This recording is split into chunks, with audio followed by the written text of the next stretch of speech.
Beyond the gates of mighty kingdoms lies a vast, unexplored world.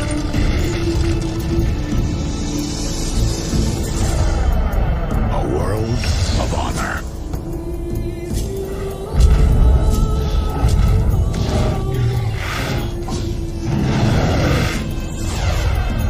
A world of mystery.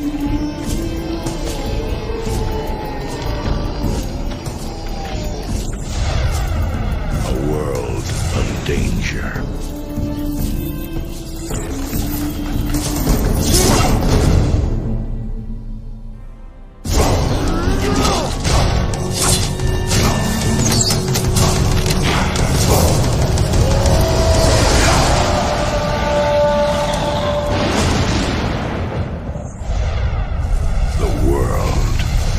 Warcraft.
4 years have passed since the mortal races banded together and stood united against the might of the Burning Legion.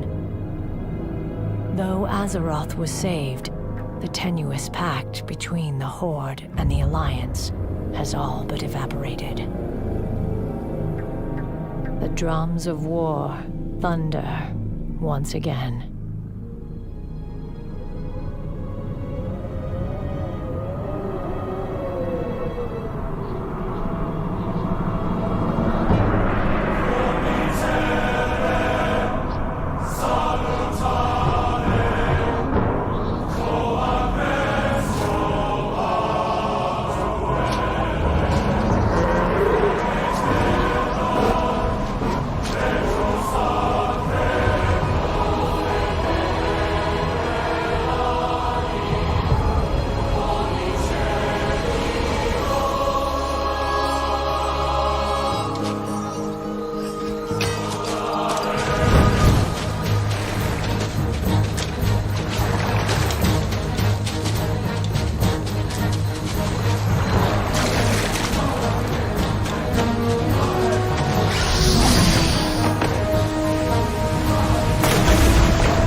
In a land of mighty kingdoms,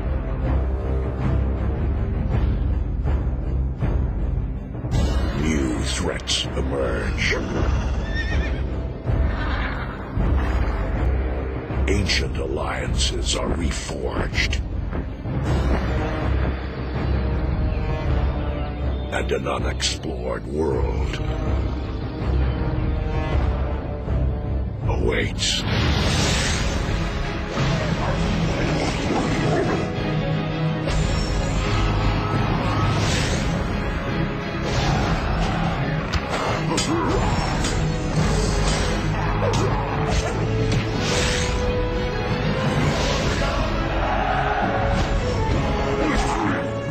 Blizzard Entertainment proudly invites you to experience Warcraft from a whole new perspective.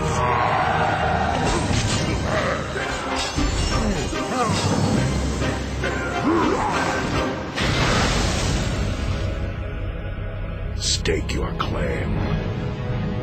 Live the legend.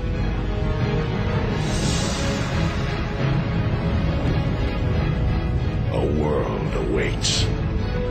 The world of Warcraft.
Greetings, ladies and gentlemen, and welcome back to the stream. My name is Cargos. The date is January 14th, 2020. We are in a new decade. Almost slipped up there and said 2019. Welcome back to the stream, guys. We're doing something a little interesting today. Let me mute my game volume for a second. Welcome back, guys. Who we got in here? Early to the stream. We got a few of the homies. Jackson, Henrik, Sven, Finn. Good to see you guys. You love to see it. Cap City. Welcome back, guys. We're gonna do something a little interesting today. Still working on the Boomkin. Got him up to 32. So we're making some good progress there. And once we get up to 40, we can start tanking. We start tanking dungeons, which will be great. But I wanted to do something a little bit different. This is something pretty random, but I hopefully think it could be pretty fun. So pretty much I'll give you the lowdown. The other day, it might have been 2-3 days ago now, I was watching a YouTube video, and it was a guide or something, but the tavern music started playing in the background. I was one of the taverns. I can remember the jingle right now, but I'm not gonna sing it and make you all cringe, but it kind of it's a very simple thing, man. Just hearing that tavern music was like, wow, dude, the ambience in this game, the just the look and feel, the zones, the taverns are so well done. And I was hoping to give this a shot and pretty much to go through the different zones with you guys together in the real world, you know. And we can kind of assess them together. We can talk about old war stories about leveling through them. Talk about the zone history and lore. I don't really know too much about the lore and history, but we can look it up together, go back and forth. Talk about the music, the ambience. We'll go to the inns. We can measure kind of the coziness level of everything. We'll talk about just how fun it is to be in the zone, the uniqueness, all these types of things. So we're going to give it a shot. And like all things in my life, it could be, you know, a disaster, or it could be pretty cool. And then, you know, if it's a disaster, we'll just move on to some leveling or whatever. But I think it could be pretty interesting, guys. So thank you for hanging out today. I know some of you guys are at work, so that's always something that we're trying to do, help you guys get through the workday, right? That 9 to 5, living that 9 to 5 life. Where's my slackers at watching the stream at work right now? Let's get some. Can we get some hype in the chat for the best game ever made, though? By the way, can we get that? Some likes on the stream too. Appreciate that. Sing the jingle and dance. Ah, Cade. Oh man, you would all collapse. You would cringe too hard. But welcome back, everybody. We got Zen, Radagast, Wampa Stomps, Cap City. Good to see you guys. Really, really good to see you guys. Let me adjust something here.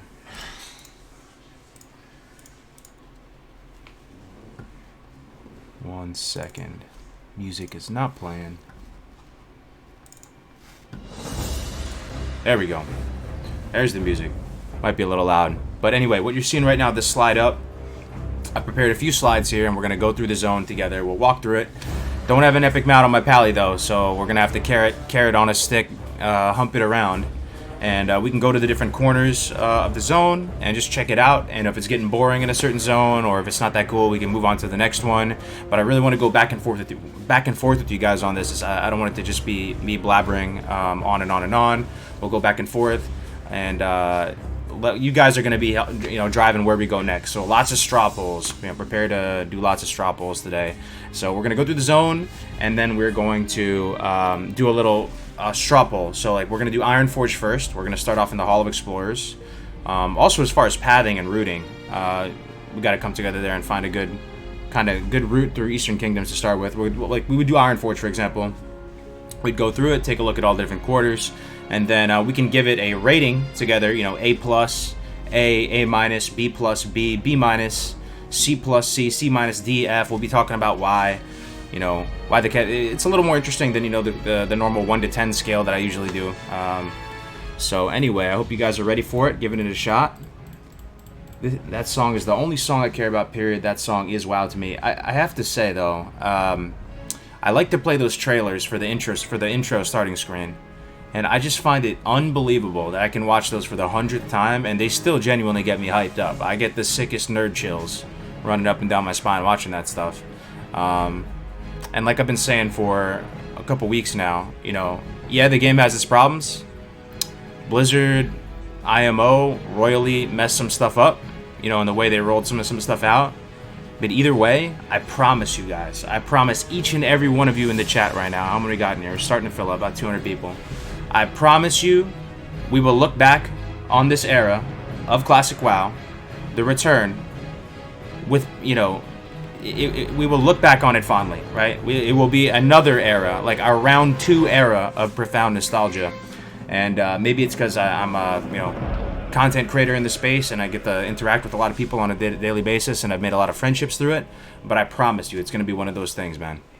Classic WoW will not always be here. You know, like maybe there will be private servers in the future.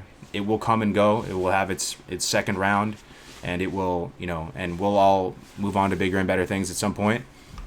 So, you know, just enjoy it while we can, man. We'll just enjoy it. There we go. Sick nerd chills tastosis. Oh yeah, you guys, where's my StarCraft 2 fans at? Yeah, right. I yoinked that from him, but I always loved that saying. Just got off work. Always look forward to a little classic leveling on the days off. Right on, man. Right on. So we have this. These are the slides we have up. I'll toggle off the PowerPoint for a second. We also have. What else do we have up? We have the Atlas on our ClassicWow.live website. So I'm one of the partners that built this website alongside Ale, Taladrill, Defcamp, Melderon, Navic, Egregious, A lot of, big members of the community come together, and with your guys' help too, a lot of volunteer work went in to help build the site. We had, just bootstrapped it pretty much. Had a lot of developers and stuff kind enough to contribute some of their time and everything. So we made this site. As you guys probably know, we have this free leveling guide on here. It's an interactive web application, solo, duo, trio, leveling friendly, all that good stuff. But we also have this atlas, and I thought this would be a good tool to help guide us on our journey. So pretty much we can go to Eastern Kingdoms, and just like if it's straight Google Maps, you ever went to Google Maps and you can put on satellite mode? You pretty much have that for all the zones. See, and you can even click like the specific areas. Look at that, and get and see the exact layout of the caves and all this. Or you can go back to map mode and see it regularly. See, now we're just on regular map mode. So pretty much we're going to be using this atlas. We're going to be talking to the chat a lot, checking out different zones. It's not all going to be in this PowerPoint too. I'm going to press something on the stream deck, and it's going to take us to the game, and we'll just be walking through it all. So there will always be private servers even when Blizzard is no more. It's true. I mean, I think for as long as our generation continues to exist, most of us are what? I'd say 25 to 35. I'd say the majority of us, right? So we got a long life ahead of us, and as long as we continue to exist, there will be some demand to play Classic WoW, right? So we'll always exist in some capacity, but, as far as this official Classic return, we will look back on this very, very fondly. If Classic dies, I die. Yeah.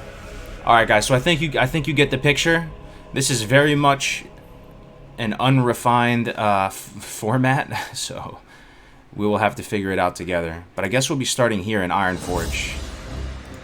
So before we go into the game, we're going to be starting here in the Hall of Explorers.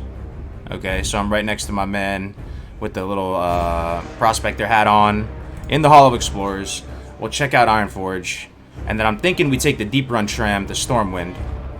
But maybe that's not the play. Maybe we just do Dun Morrow while we're out here as well. So here's Dun Morrow. We could pop outside and do Dun Morrow.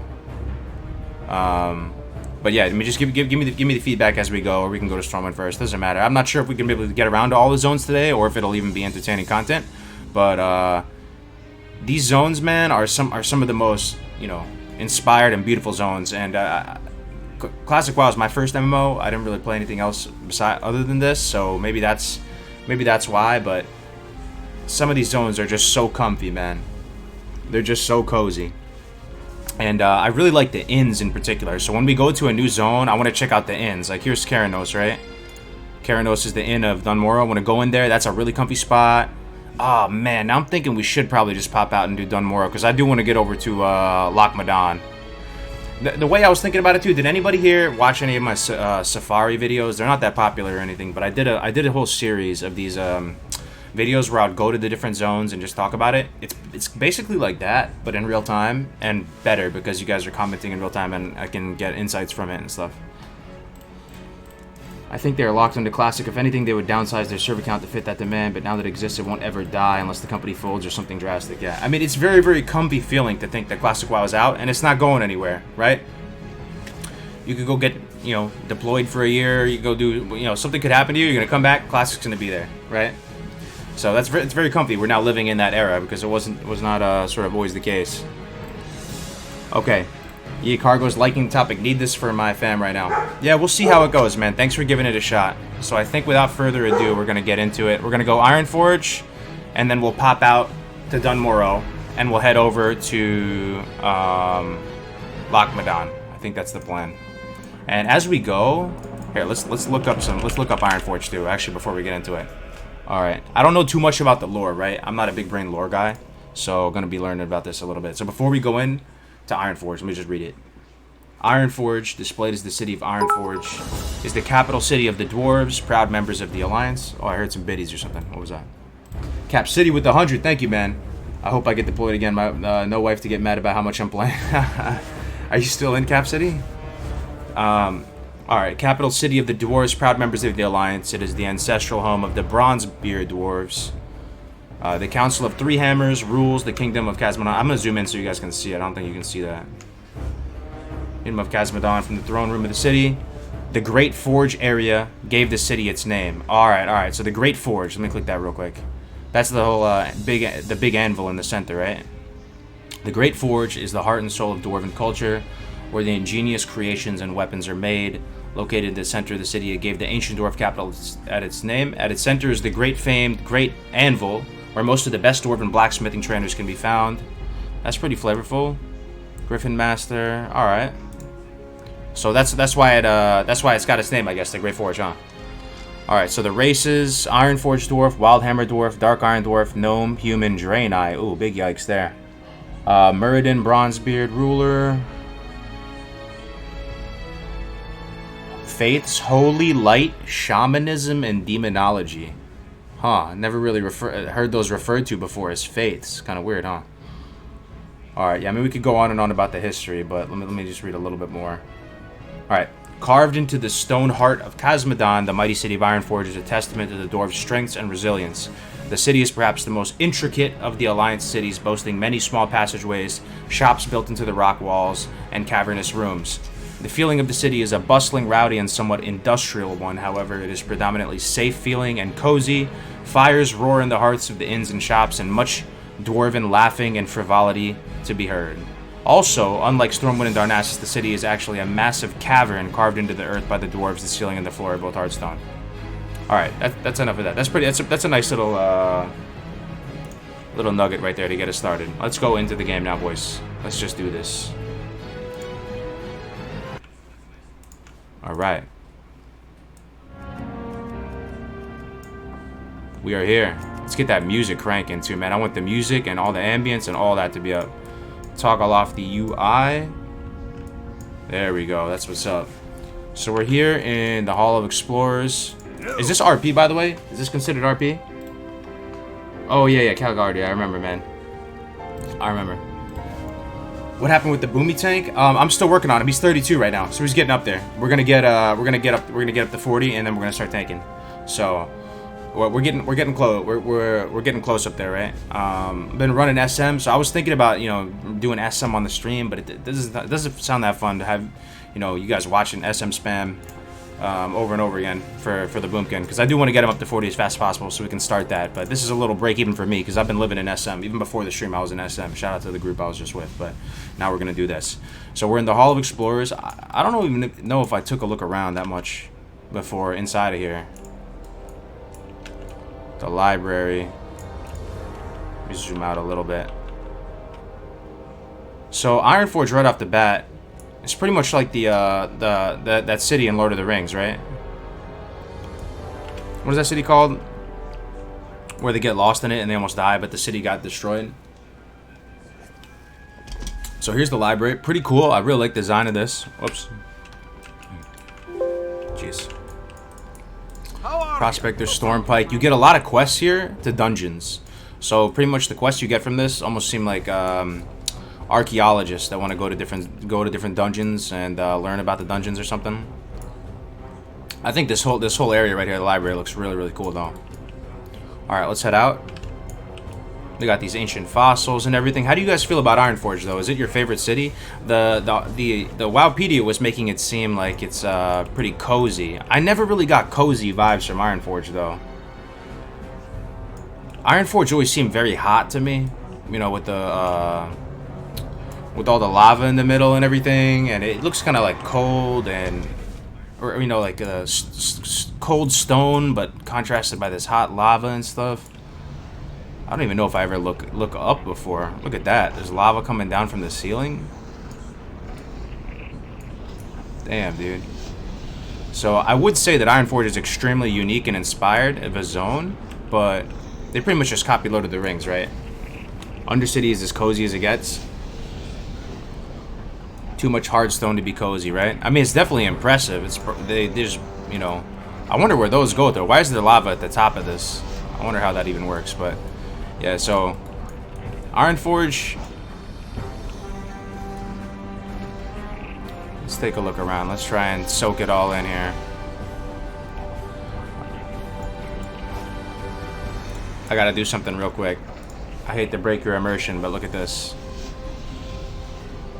Liquid detail low. You guys ready for this? That's actually not bad. Okay. There is some lava, like in Molten Core. You guys have heard me say this, right? That's the only thing that I'm hashtag changes on. I wish they would change the old lava, dude, because the old lava is like 1 pixel. This lava is not that bad. This lava looks like some marinara sauce or something. Alright. I'm changing it back now, though. But yeah, I mean, Ironforge, very iconic city. Very cool. You see it in the cinematic. The whole idea that a city is carved into stone, into a mountain, is very dwarven. I really like that.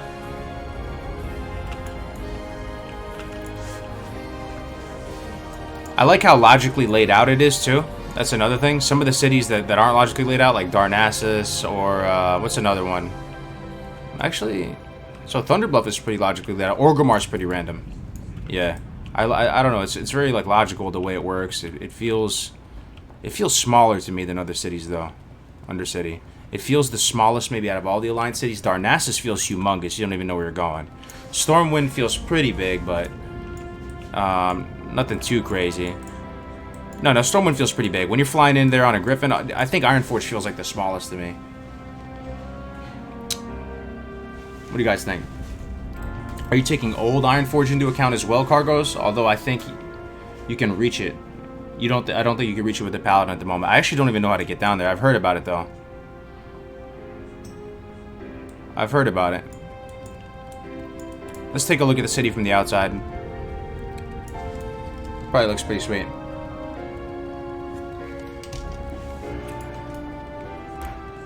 What happened to the Moonkin tank idea? I'm still leveling him, man. He's 32 at the moment right now. So the Moonkin is getting up there. I was just spamming SM like crazy on him. So I'm probably going to get him to like 36 today. I think that's a pretty reasonable goal. And then the next day, we'll hit 40. So it's just too far away to get there today, man. I tried. I was pumping last night in SM. How do we get a nice, good view of this from afar? Let's see. Getting down there. Is this the mountain ridge up here, guys, where the dwarf from the cinematic is at? Over here, where he's looking over on Ironforge? It's gotta be, right? Anybody know how we can get there? Anyway, from the outside, let's take a look.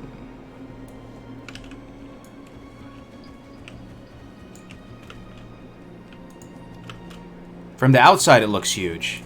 So I think Classic WoW does a good job with the cities of making them look... like, imagine you were a noob, right? And you're walking up to this for the first time, and you made a gnome or a dwarf, and you saw this. What would you be feeling? You would feel like this is the biggest thing you ever saw in your life, man. When you see this, and you've never been inside, all these little keeps that are sticking out, like you feel like you could go there or something. Like I like the Dwarven architecture for that purpose, because they have a lot of these little things everywhere you go that are just jutting out of the mountain, and it makes the world feel a lot bigger, even if you can't go there. So I think all the cities accomplished that pretty well, though. It was sick the first time. I just joined. I hope you're doing fine. What happened to the Boomkin tank so far? A lot of people thinking we give up on the Boomkin tank. No, we're not giving up on it. He's 32 right now, which we're making good progress. Right? We only made that guy like 2 days ago. And so 2 days ago he was level 1, and now he's level 32. So I think we're making some pretty good progress there. We're trying to get him up to 40. And then once he gets to 40, I think that's going to be the next stream. Because I don't know if there's a whole lot of point to stream the SM grinding. Unless you guys want to see that. I mean, we're doing some pretty sick pulls, which is pretty interesting. We're pulling, you know, we're probably clearing out GY in like 3 pulls. We're doing just the first 2 pulls of library. We're doing the first 2 pulls of armor. You can squeeze it all within the 12 minutes. So I've been doing that. So he'll probably get to 36 today and then 40 the next day. Maybe 37 today if I really push it. But yeah, I don't know if that would just make the best stream content. Just spamming the dungeons. What level is your hunter at? I think he's 21 at the moment. The tavern is cozy. Oh, yeah, we got to go in the tavern. Every time we go to a new zone, I want to check out the tavern. I really also like, just observing right now, guys, the birds and stuff that they have in the zones. So, actually, a lot of the zones have unique bird models to it. Like, if you look at the Hinterlands, they have a unique bird model to it. How do you guys feel about the Dwarven architecture as a whole? I really enjoy it. I almost feel like, man... all of the different architectural styles, that you kind of appreciate all of them, man. Even if you like one more than the other, it wouldn't be Warcraft without all of them. Because even the Night Elf one, which is probably my least favorite, you still have to have it in order to make it Warcraft, you know, and it's still super unique looking. Stream the SM boosting. Not gonna lie, would watch that. You want to see the SM boosting? It's pretty fun seeing a paladin boosting. Okay, I mean maybe we could. I mean, let's give this a shot though. Let's give it a shot. I want to get a couple zones out of the way. Okay, make graphic 10. Oh, it's all 10, bro.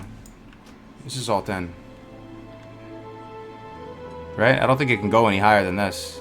10, 10, high, ultra. That only goes up to high. That only goes up to high. Yeah, everything is higher. Everything is maxed out right now. So, yeah, I think you know, the game does a really good job of making the cities seem huge. Even though if the actual areas you can go aren't that big, they make it feel humongous, which I really like that about Classic WoW. Pretty much all the cities accomplish that to a certain extent. Man, look at Dunmorrow too. Let's go back inside. I want to check out the taverns. I really like the tavern music in this game too. The Dwarven taverns, some of the coziest, man. Turn on AA. What happened to GMA? We're going to do it on Thursday. We couldn't quite connect today. Oh, man. I mean, look at that. Kind of forgot about that. So you walk up here and you see all these siege tanks and it starts to level off and you see this guy. So all the cities kind of have something like this, right? They have this really impressive sight when you first come in.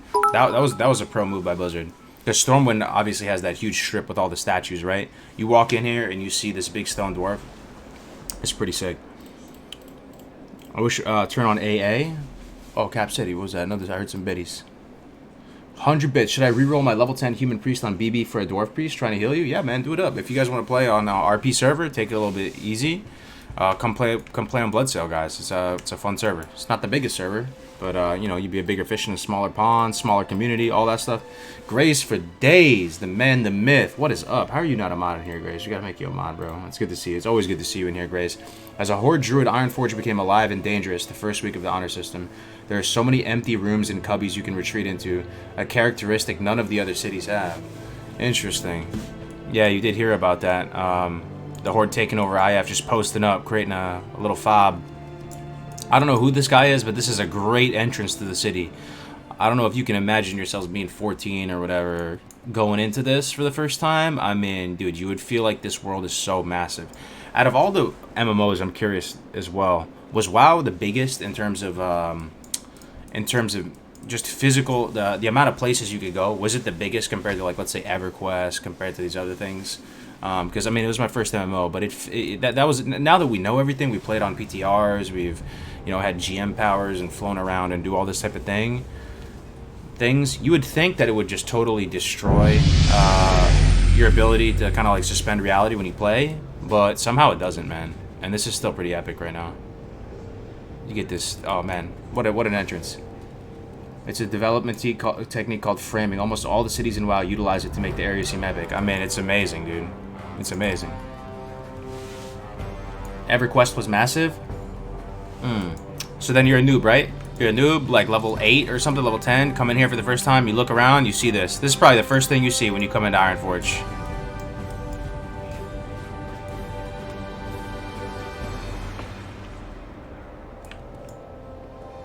Man, Ironforge is pretty dead here, though, right now.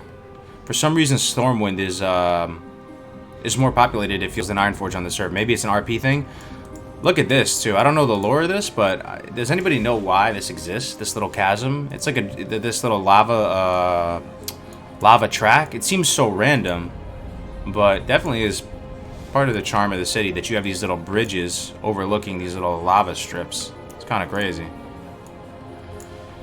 Yo, Eli, thank you so much for the $5, man. With the long yo. Appreciate it, man. Voivod, good to see you too, brother. EQ is larger? Oh, really? Yo, Voivod, good to see you, man. How's the stream going, brother? DAOC was huge. Bigger than WoW, though? I think it was bigger than WoW. Alright. So let's go into the tavern. You. Let's go into the tavern. You know, as far as Dwarven taverns go, I mean, they're queuing up the Dwarven tavern music right now. But as far as Dwarven taverns, not my favorite. Pretty underwhelming, the Ironforge tavern, man. I don't know if there's another one or something. Let's check the upstairs. I don't think I've ever been upstairs. It's kind of underwhelming, man. Kind of looks like a little jail cell or something. I don't know if I'm that interested. It's like going to a bar and there's bad ambience. Like, you don't want to buy a beer here. I'm not trying to get some barley brew up in this tavern right here. So, a little underwhelming tavern. You know, borderline not serviceable as the tavern for Undercity. Let's go into Mystic Ward, though. Mystic Ward. Anything interesting about this area? Let's see.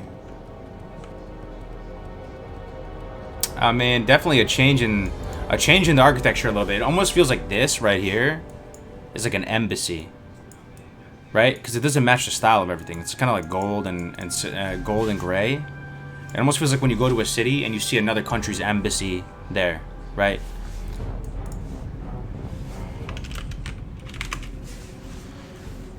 I came for the Moonkin tanking. What's up, Wee? We're not 40 yet, man. We're 32 at the moment. A lot of people hype for the Moonkin, though, but we're making some progress, right? We got to keep in mind that 2 days ago, that was a level 1 druid, all right?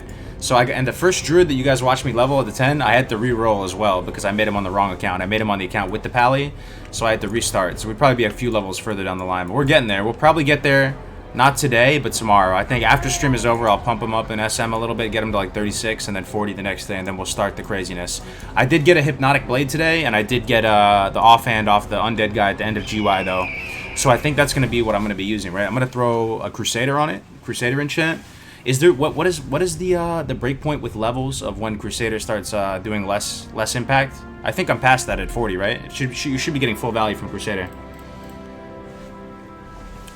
Dwarven taverns are well known for their ale and wild women. Not that tavern, dude. Ain't no wild women in that tavern. Snelson222 subscribe to Twitch Prime. Thank you very much, man. What up, Cargos? You have any 19 Twink ideas? I'd love to run some BGs, assuming gold or Q times aren't an issue. There is a lot of level 19 Twink action. I was asking... Oh, man. I was asking freaking the guys in Lost Boys, because they have a Twink guild and they have like 200 people. I was asking them what the Q times are on Twink, level 19 Twink, and it's almost instant. It's like 2 minutes or less. Almost, so it's crazy. Yo, no hit Jerome, what's up, baby? Good, welcome back to the stream, man. Jerome is a big homie. I'm really happy for you, man. You're blowing up as far as your streaming is going. And guys, get hyped for this. No hit Jerome. If you know him on Twitch, the man has unparalleled levels of hype. If you think I'm hype, I am not hype, dude. I'm resident sleeper compared to that guy. And we're going to have him on GMA this week. Fingers crossed if we can make it Wednesday, Thursday. We were hoping to do a GMA today, but rip that. Alright, so yeah, anyway, let's keep going. Mystic Ward. This looks like, I don't know exactly why, but maybe because there's some magic going on, but this looks like an embassy in a city. It looks different. I don't know what this little pool of water is, if this is just some giant dwarven hot tub or whatever. But, pool of water here, interesting. Now we're going into one of my favorite parts of the city that I never really understood. But this Forlorn Cavern, it randomly gets way more cave-like. When you level fishing, you can come. Some people come here and level fishing in this little pool of water here.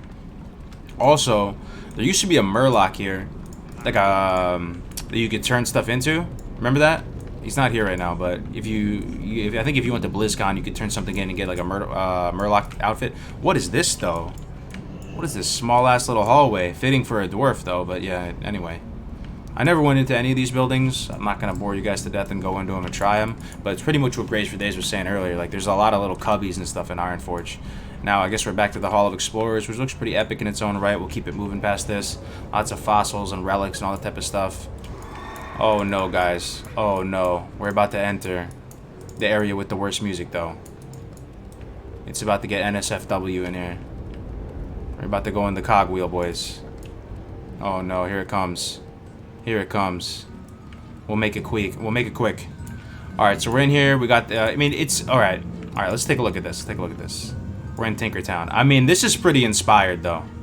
And they're not taking any... They're not taking any tokens or they're not taking anything out of Lord of the Rings or anything here, right?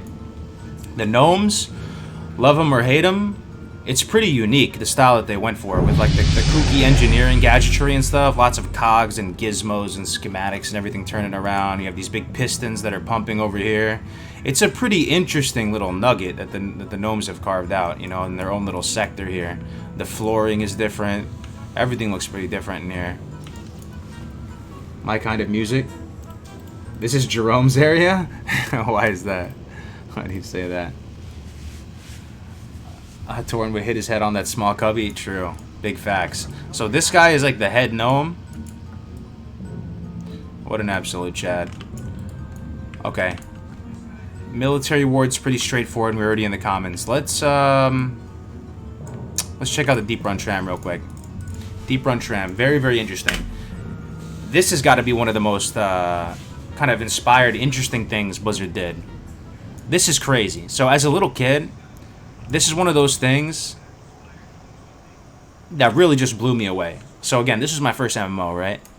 So the idea that there was public transportation in this game, like legit public transportation where you would catch a train, that shit blew me away, man.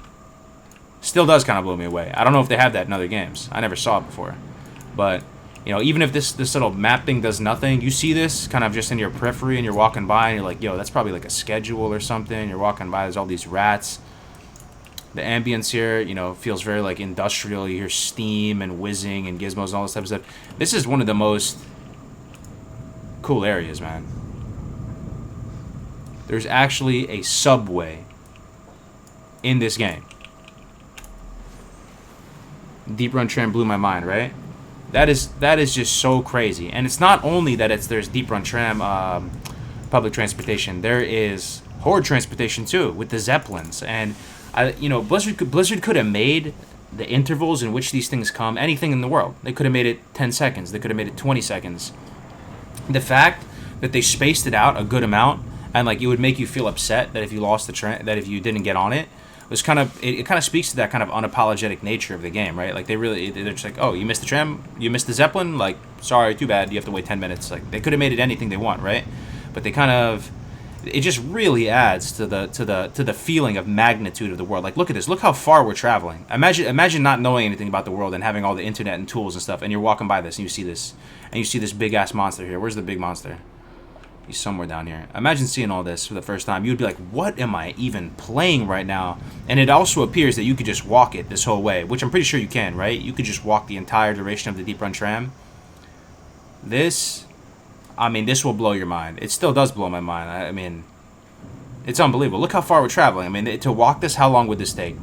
20 minutes of just straight numlock? You know what I'm saying? Like, this is absurd. There's a shark in the middle of the road. There's a big Loch Ness monster, right? Yeah, it felt like the Deep Run Tram took longer to reach when you were young. Yeah, I mean, this is one of those things that just totally blew my mind. I guess we're in Stormwind now, so we'll try out. Okay. Let me do a. We will test this out. We're still refining the format, but we're gonna do our first straw poll of the day. All right, let me tap back to the thing. We're gonna go to PowerPoints. All right, I'm going to put a straw poll in the chat with regard to Ironforge, guys. Let's give it a rating here. WoW is an awesome game, especially for 2004. I mean, it actually is mind-blowing that the game came out 16 years ago. It's kind of crazy, dude. So again, not the most, you know, multi-dimensional criteria here, but let's give it a shot. I'm going to go ahead personally. Let's see. I'm not going to give Ironforge an A+, but I do think it's a really, really strong city, and I really like it.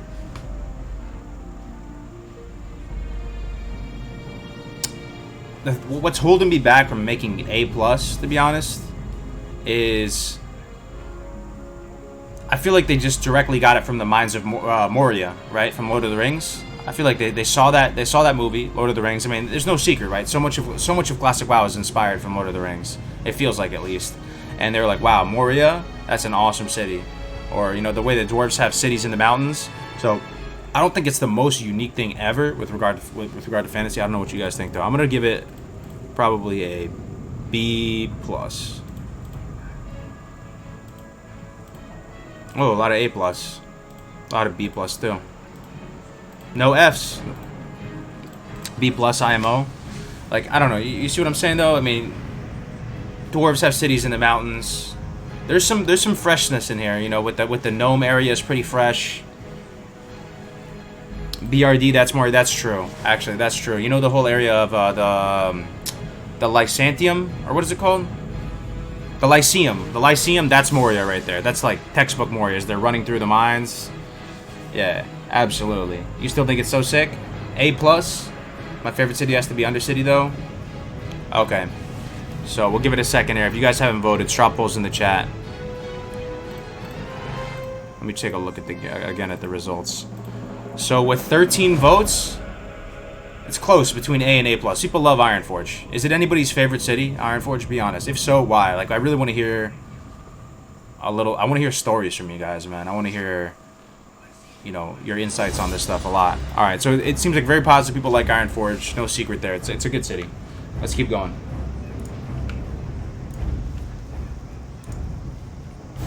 All right. So we're in the Deep Run Tram. Level 3 Paladin dancing with me. Alright. Let's head into Stormwind, man. So Stormwind? Guys, Stormwind is probably my favorite city. Out of all cities. I mean, just listen to that music just hitting you, like... hitting you, just smacking you across the face, dude. It's so official. It's so legit, man. It's so official. The city is too official. It's like the I mean, look at this, man. Already, I'm out the Deep Run Tram. I take one step left. Imagine being a noob seeing this. You see this giant. I didn't even kind of make a mental note of this. We got this guy RP walking over here. You see this big bundle of timber being hoisted up, just moving around. Anybody ever pay mind to that? You see these little braziers that are smoking and stuff? I mean, Stormwind just feels so official as you're making your way through this. Cobblestone streets. Everything is squared away. My man over here straight RP walking. Oh, it's Voivod. Is that you, Voivod? How'd you get here so fast, dude? Welcome to the city. Oh my god. Voivod, is that you, brother? Or is that someone copying you, man? I don't know. I mean, but already, like the green trees, the lumber, the timber, the blue skies. This checks all the boxes for me. It is so unbelievably official. Now, if you were to ask me, what zone do you immediately think of when you think of World of Warcraft? It's Barrens, for some reason. It's Barrens. Barrens does it for me. It's like, when I think World of Warcraft, I just snap thinking about killing Quillboars in the Barrens. But as far as my favorite cities, I think it's Stormwind, man. I really do. I really do, man. I mean, look at this. We're already in the Dwarven District. Dwarven District is like the hood, right, of Stormwind City. It's like the hood. Are dwarves like a minority race and compared to humans in general? I don't even know. But this is like... They definitely make it look more... if you go to like the Cathedral District, right? It's all more like white stone, everything like that. You come here, and it's a little bit more industrial. I guess that's what I'm going for. You know what I'm saying? Like maybe Old Town is the hood. You think Old Town is the hood? We'll check it out when we go to Old Town. If you compare this to the Mage Quarter or the Park or Cathedral, it looks different, right? There's something different here. I can't put my finger on it quite yet, but we'll keep it in mind. We got the Ironforge banners. And there's also some gnomes here. Look at this, man.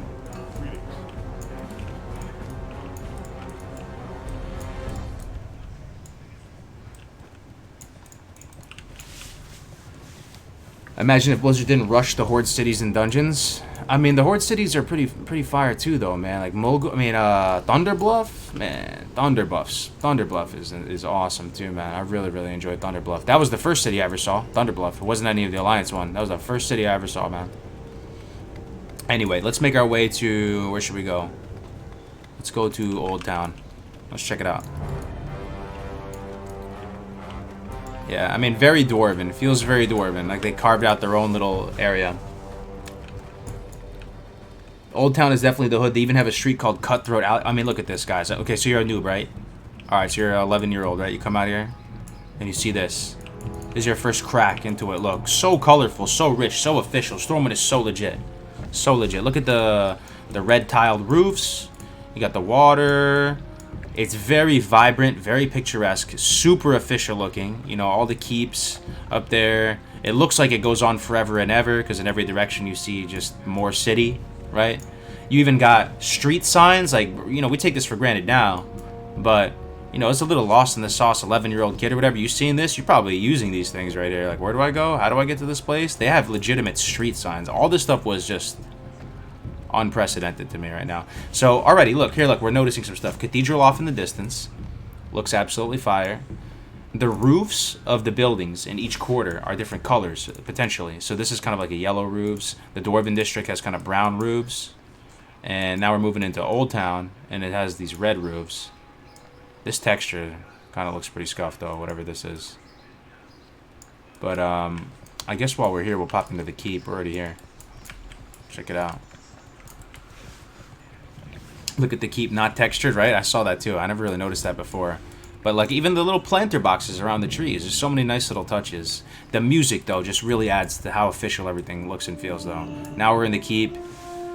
It's what that guy said in the chat earlier, framing. They did such a good job of almost... You know how you front load spells and abilities, guys? You know how you spend your mana up front so that you can regen, you know, on the back end for the remainder of the fight. Blizzard front loaded the impact. They front loaded the experience so that, you know, all their effort and inspiration went into that first sight of something, if that makes sense. You know, they front loaded this. Look, once you get up there, it's kind of standard, right? But you know, you pop this around this corner and you see that, and you're like, oh brother. Stormwind is best? Yo, that's coming from an undead right there too, Voivod, so that means a lot.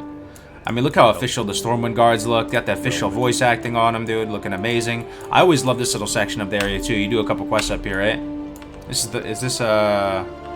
What do they call this area again? It's by the library.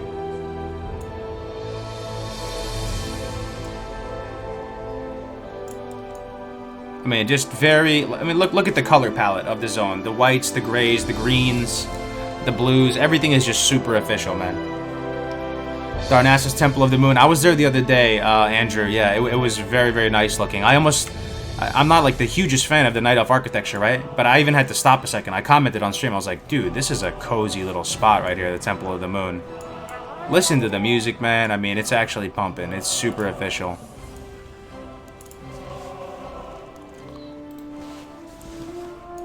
The music kind of segues into different scores too as you make your way to different parts of the city. You hear like the bells and anchors and seagulls in the background chirping. They did such a good job with the ambience, let me tell you.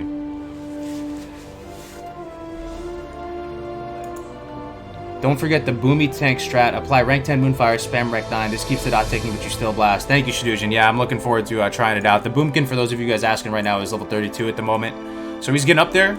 Probably off stream, I'll continue to pump him up through SM and just mindlessly spam that and get him up to 40 as fast as possible so we can start that whole epic adventure. So now we're up here, and I don't know how unique of a play this is. Let me know what you guys think. But having like a little kid king, I've seen that before in movies and stuff too. But that'd be something you expect some big strong king coming up here, and you got this little kid. Have you heard any news of my father?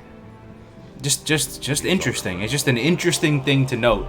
And you already know when you go into these cities and you see someone like High Bolvar Forge Dragon. When you saw, what was that guy's name in Orgrimmar, who is all decked out? As soon as you enter Orgrimmar, he's got like a big axe. He has the cool armor, and they look so strong. You see the skull on them, like they seem like the strongest guys. I think his name is Sourfang, right? Yeah. Dude, the music, though. The music is just slapping your mother right now. Bolvar Forge Dragon, right? Absolute Chad.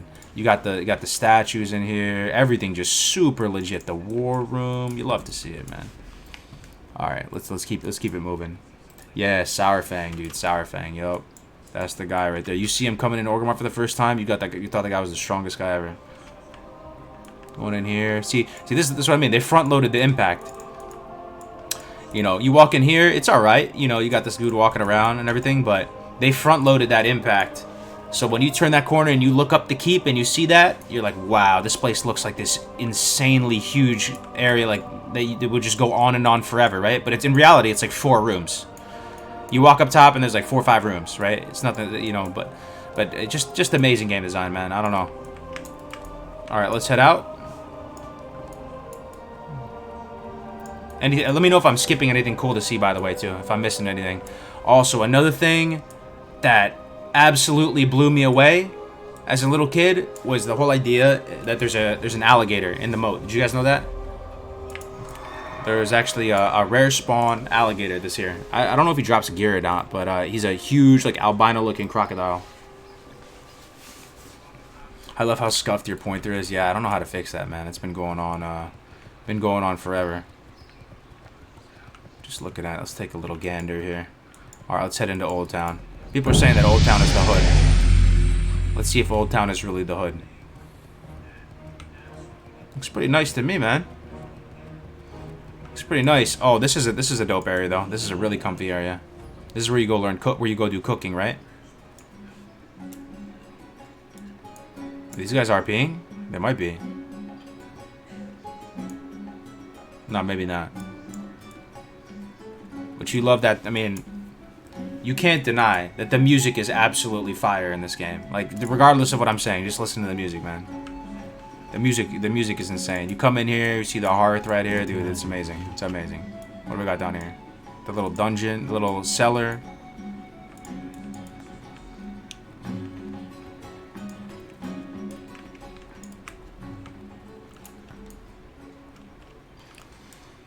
I love in music.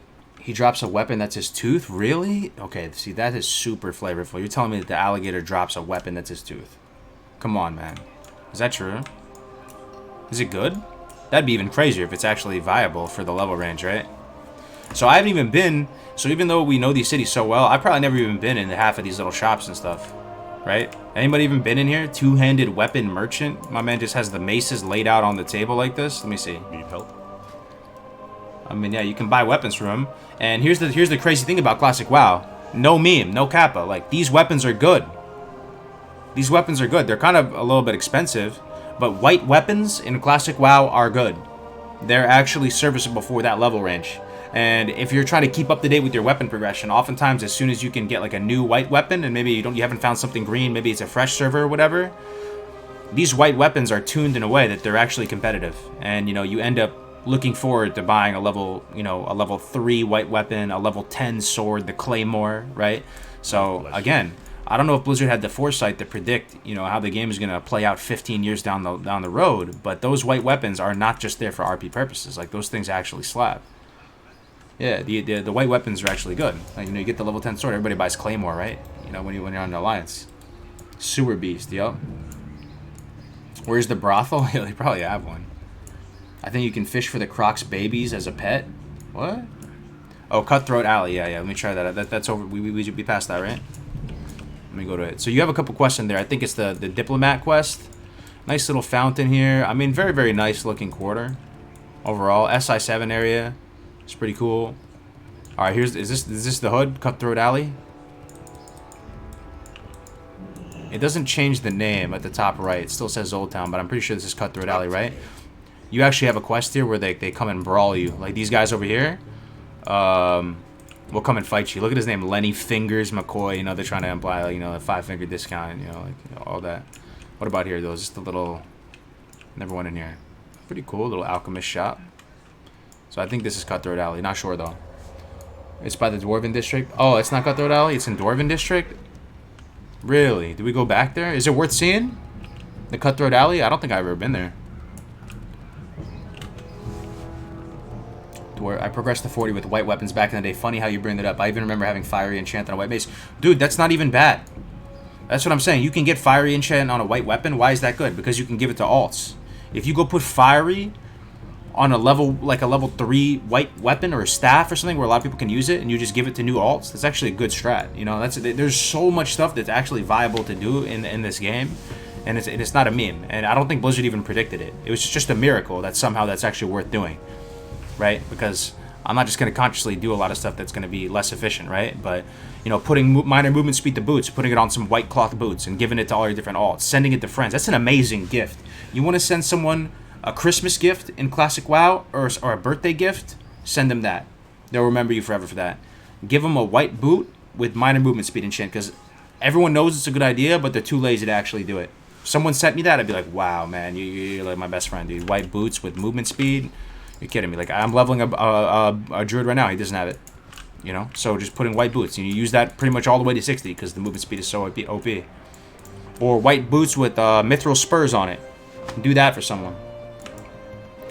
So we can't come in here because it's for the officers' quarters, but that's another really cool thing that they did. They gated this, literally. They gated this content. You need to be of a high rank to go in here. These are the type of things that are just phenomenal, man. Like Blizzard, I don't know what they were smoking back then. They were smoking some good shit. Like they came up with some amazing ideas. All right, let's keep going.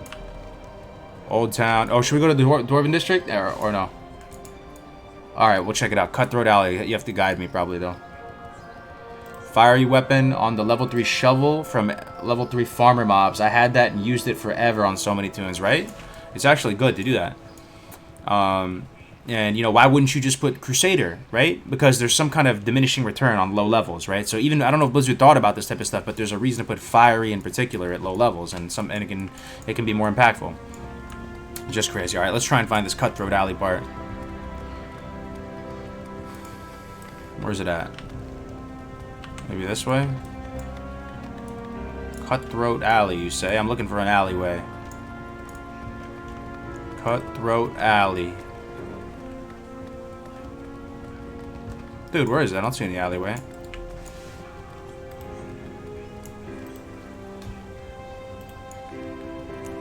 It's in between the canals? Oh, okay. It's over here? It's the empty space of the Dwarven District. What do you mean, like over here? The empty space. Here's the canals. Dwarven District. Bro, I don't think I've ever been here if there's some place. Go along the canals to a shop. Okay. I'm looking for an alleyway, fam. That little white space, go left. Past it, okay. Warmer, colder. Behind. In between the canals. So here's the canal. Oh, empty space. Isn't this a bridge? In between the canals. Here's the two canals. Is it over here? My cursor's messed up, so it's not going to look like... Go through the house? No, bro. You're kidding me. There's a place in the house that leads to an alleyway? Is it this? Oh, it's this. I can see something on the other side. No. Wait, what? Wait, what? Yo, what? I've never been here in my life, man. Is there any reason to come here other than just the RP? What is this, dude? I've never been here. How is that even possible? I've never been here. Holy shit. Is there anything you do here? Yo, Grays, what's up, man? We're in the hood right now. We're in Cutthroat Alley, born and raised. Pallies aren't allowed in the alley. Is there anything up here? No NPC? This is just a straight RP arena, dude. I don't want to know what went down on this bed, bro. This is the most private area of Stormwind. I'm getting out of here. No NPCs, nothing over here. Do not go upstairs in the Cutthroat. That's the ERP highway, for real? Okay. We're out, dude. Those sheets look a little bit soiled, I gotta say. I'm getting out of here. There's nothing in here, though. This is just a straight RP highway, as you say. Holy moly. Never went there. Be honest, who never went there before? I never went there. You have to go through... How would you even find this? You're just exploring? Alright, let's keep going. Let's go to the Cathedral District. We gotta cleanse ourselves after that.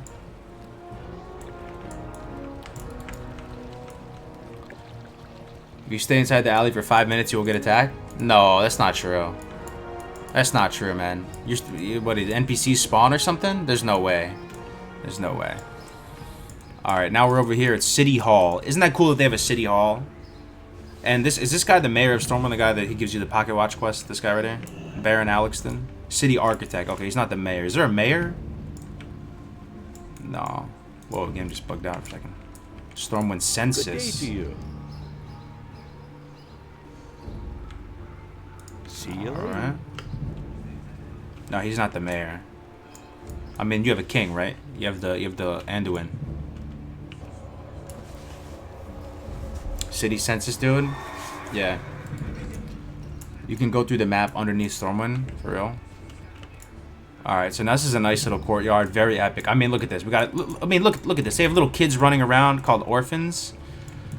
Circa 2004, this was so next level to me. A lot of these little things are just so mind blowing to me. I never played anything like this. Like, this was just. I never played an MMO before. Like, can you just imagine never playing an MMO before, and then you just see all this? You would feel like the world was too big. Like, you couldn't even wrap your head around the whole world, to be honest.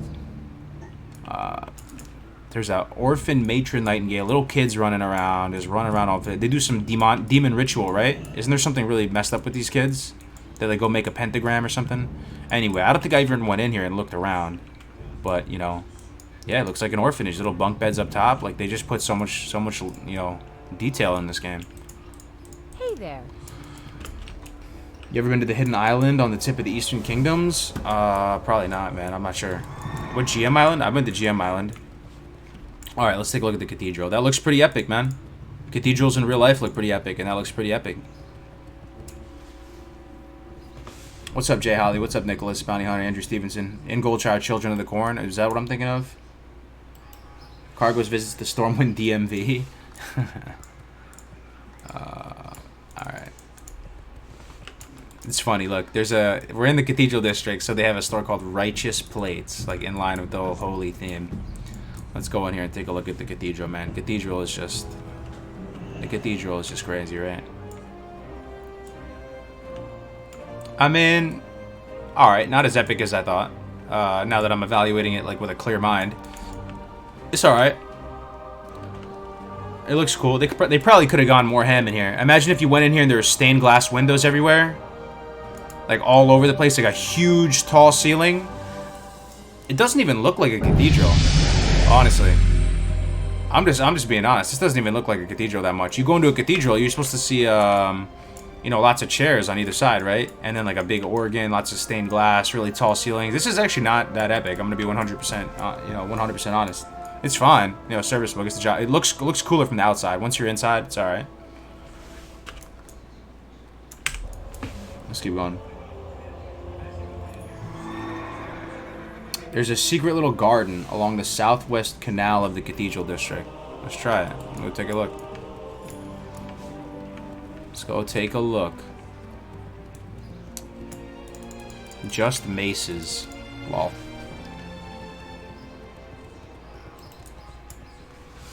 Go downstairs to the cellar? There's a cellar in the cathedral or what? I didn't even explore it. Should I explore it? The River Beast? He's probably not up, right? I mean, maybe on this server he's up. Alright, we'll try it again. People are getting mad. We didn't explore the cathedral fully. We didn't give it a shot. I'm in. We'll look around for a second. Here we go. Well, we gotta go down to the basement. There's nothing to explore there. Oh, we're gonna go to what? The catacombs? Alright, that's pretty dope, actually. That kind of makes up for the... Alright, that kind of makes up for it. Alright, it's pretty epic. It's pretty... Let's be honest. This is pretty epic. Look at this. I forgot about this part. Look at this. We're going to the catacombs, guys. Alright, this is super epic. I take it back. This is amazing. This is amazing. You straight up get the undead music? It's like going into the catacombs of the Vatican. Alright, come on now, Blizzard. That's actually pretty insane. But I mean, these priests are sloppy though. They just have empty coffins out here. Like, come on, man. Like, it's not that far. My man's right up the stairs. Like, you could organize this a little bit, dude. This is scuffed. This is very disheveled, dude. This is big F, dude. This is, yeah, not taking care of the place, man. Let's see how deep they go again. I forgot. I haven't been here in a hot minute. I mean, look, it's just there's coffins all over, the bones on the floor. Like, come on, son. Like, let's see. You find a secret undead NPC spawn? No, no way. That's not true. Is that true? This is pretty sick, though. The whole idea that this even exists. Like, for no reason. Blizzard did that a lot. They just added places for no reason. To make the world cooler. We are cleaning it up. Boy, you troll. Dude, look at this guy. Peak dwarven performance right here. The straight... What do they call that kind of mustache where it goes up? Oh, man. He's got this straight Waluigi Wario mustache. Alright, that's pretty cool, though. That's a big redeeming factor of the cathedral. Music is pumping, for sure.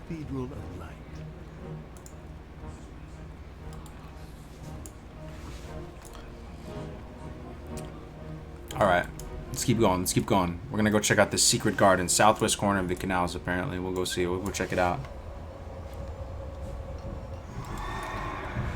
What's up, Macrock? Thanks, man. Southwest, you say? Let's go check it out. You gotta go to Thousand Needles, such a big feeling area? Really? Thousand Needles? Maybe. Alright, where's the secret garden you were talking about? Let's go see. Secret garden, southwest of the canals. Not seeing any secret garden right here. Secret garden, huh? Not saying it. Did you buy that shield? I bought it. Yeah, 500 gold. What server you on? This is Bloodsail Buccaneers, my man. RP server, US East. So the magic quarter, you remember we were saying all the different quarters have different colored roofs? It looks like the magic quarter has purple. This has green colored roofs. See, little touches. I don't know what do these flags stand for, man. Is it the different factions or whatever? Because I do really like that, though. These roofs are color-coded by quarter. And it just looks really nice. It all comes together so nicely. Let's go into this. I think I've been into the park the least out of any part of Stormwind. I always thought it was kind of nice, though. I guess that flag was the Night Elf flag. Because already the Night Elf music is kind of queuing up a little bit. You hear that kind of ethereal Night Elf music. And they even got their own street lamps. Look, they're putting their Night Elf straight Dark Shore lamps over here. Pretty cool lamps, though. Looks very whimsical, very magical. Lots of overgrowth on the stones outside of the buildings. Actually, a really nice sight to see if you just look at this right now. Very, very vibrant, very rich. It's got a taste of Night Elf, but not too much Night Elf. You never go full Night Elf, man, because then you feel like you're in a bad acid trip or something. Like this is enough Night Elf. This is enough Elune that it looks pretty nice. It kind of makes it look better. Pretty nice, man. I gotta say, very, very inspired little section of the city right here. I love this mage quarter. What's up, Wade? How you doing, brother? Myself with the garden. Forgot they added that in Cata. Oh, okay.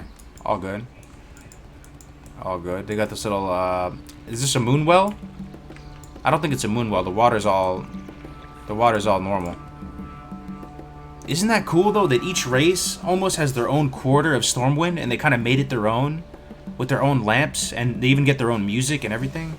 I'm telling you, Stormwind, I mean, Stormwind has got some cool factor to it. I really like the Mage Tower, too. Let's go to the, So Night Elf's got the park, Dwarves got the Dwarven District, Old Town is just the normie human area, I guess. Cathedral is the holy area.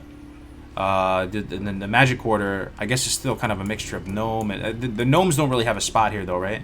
Oh, wait. Is the Warlock in here? I'm trying to remember where that's at. The human Warlock trainer. Slaughtered Lamb. That's one of the coolest spots in Stormwind. That place is unbelievable. I think it's not here, though. I think it's on the other side. Let me see. You know, I've never been in any of these little shops or these little halls. I don't even know what's in there. I think it's in the Mage Quarter, actually, the Slaughtered Lamb. But if you haven't seen that before, if you haven't seen that before, you're gonna like it. It's a Moonwell. It's the melting pot of the Alliance. That's what's up. All right, let's go. Let's go check out the. Let's go check out the other one. Also, guys, the Stockade. How flavorful is that? It's their jail. It's the Stormwind Department of Corrections right here. And it's an instance. That was just such a nice touch too, man. Like, look at it. This is the Stormwind official prison, man. But hold on. Why is it like this, though? So their prison is messed up. Their prison, everybody is rioting and escaping, and you're just, I guess the lore of it is that you walk, you know, you're in Stormwind right now, and they're battling like a small little insurrection in their prisons, like everyone broke out or something, and that's why they have to put this little palisade structure here. I forgot exactly what happened, but injured stockade guards. Yeah, but this is supposed to be their prison, right? This is the, you go down there, you go inside the instance, and there's all the jail cells, but they're all broken out of and stuff. It wasn't originally supposed to be a dungeon. I'm glad they made it a dungeon, though. So cool. Alright, let's go to the mage quarter.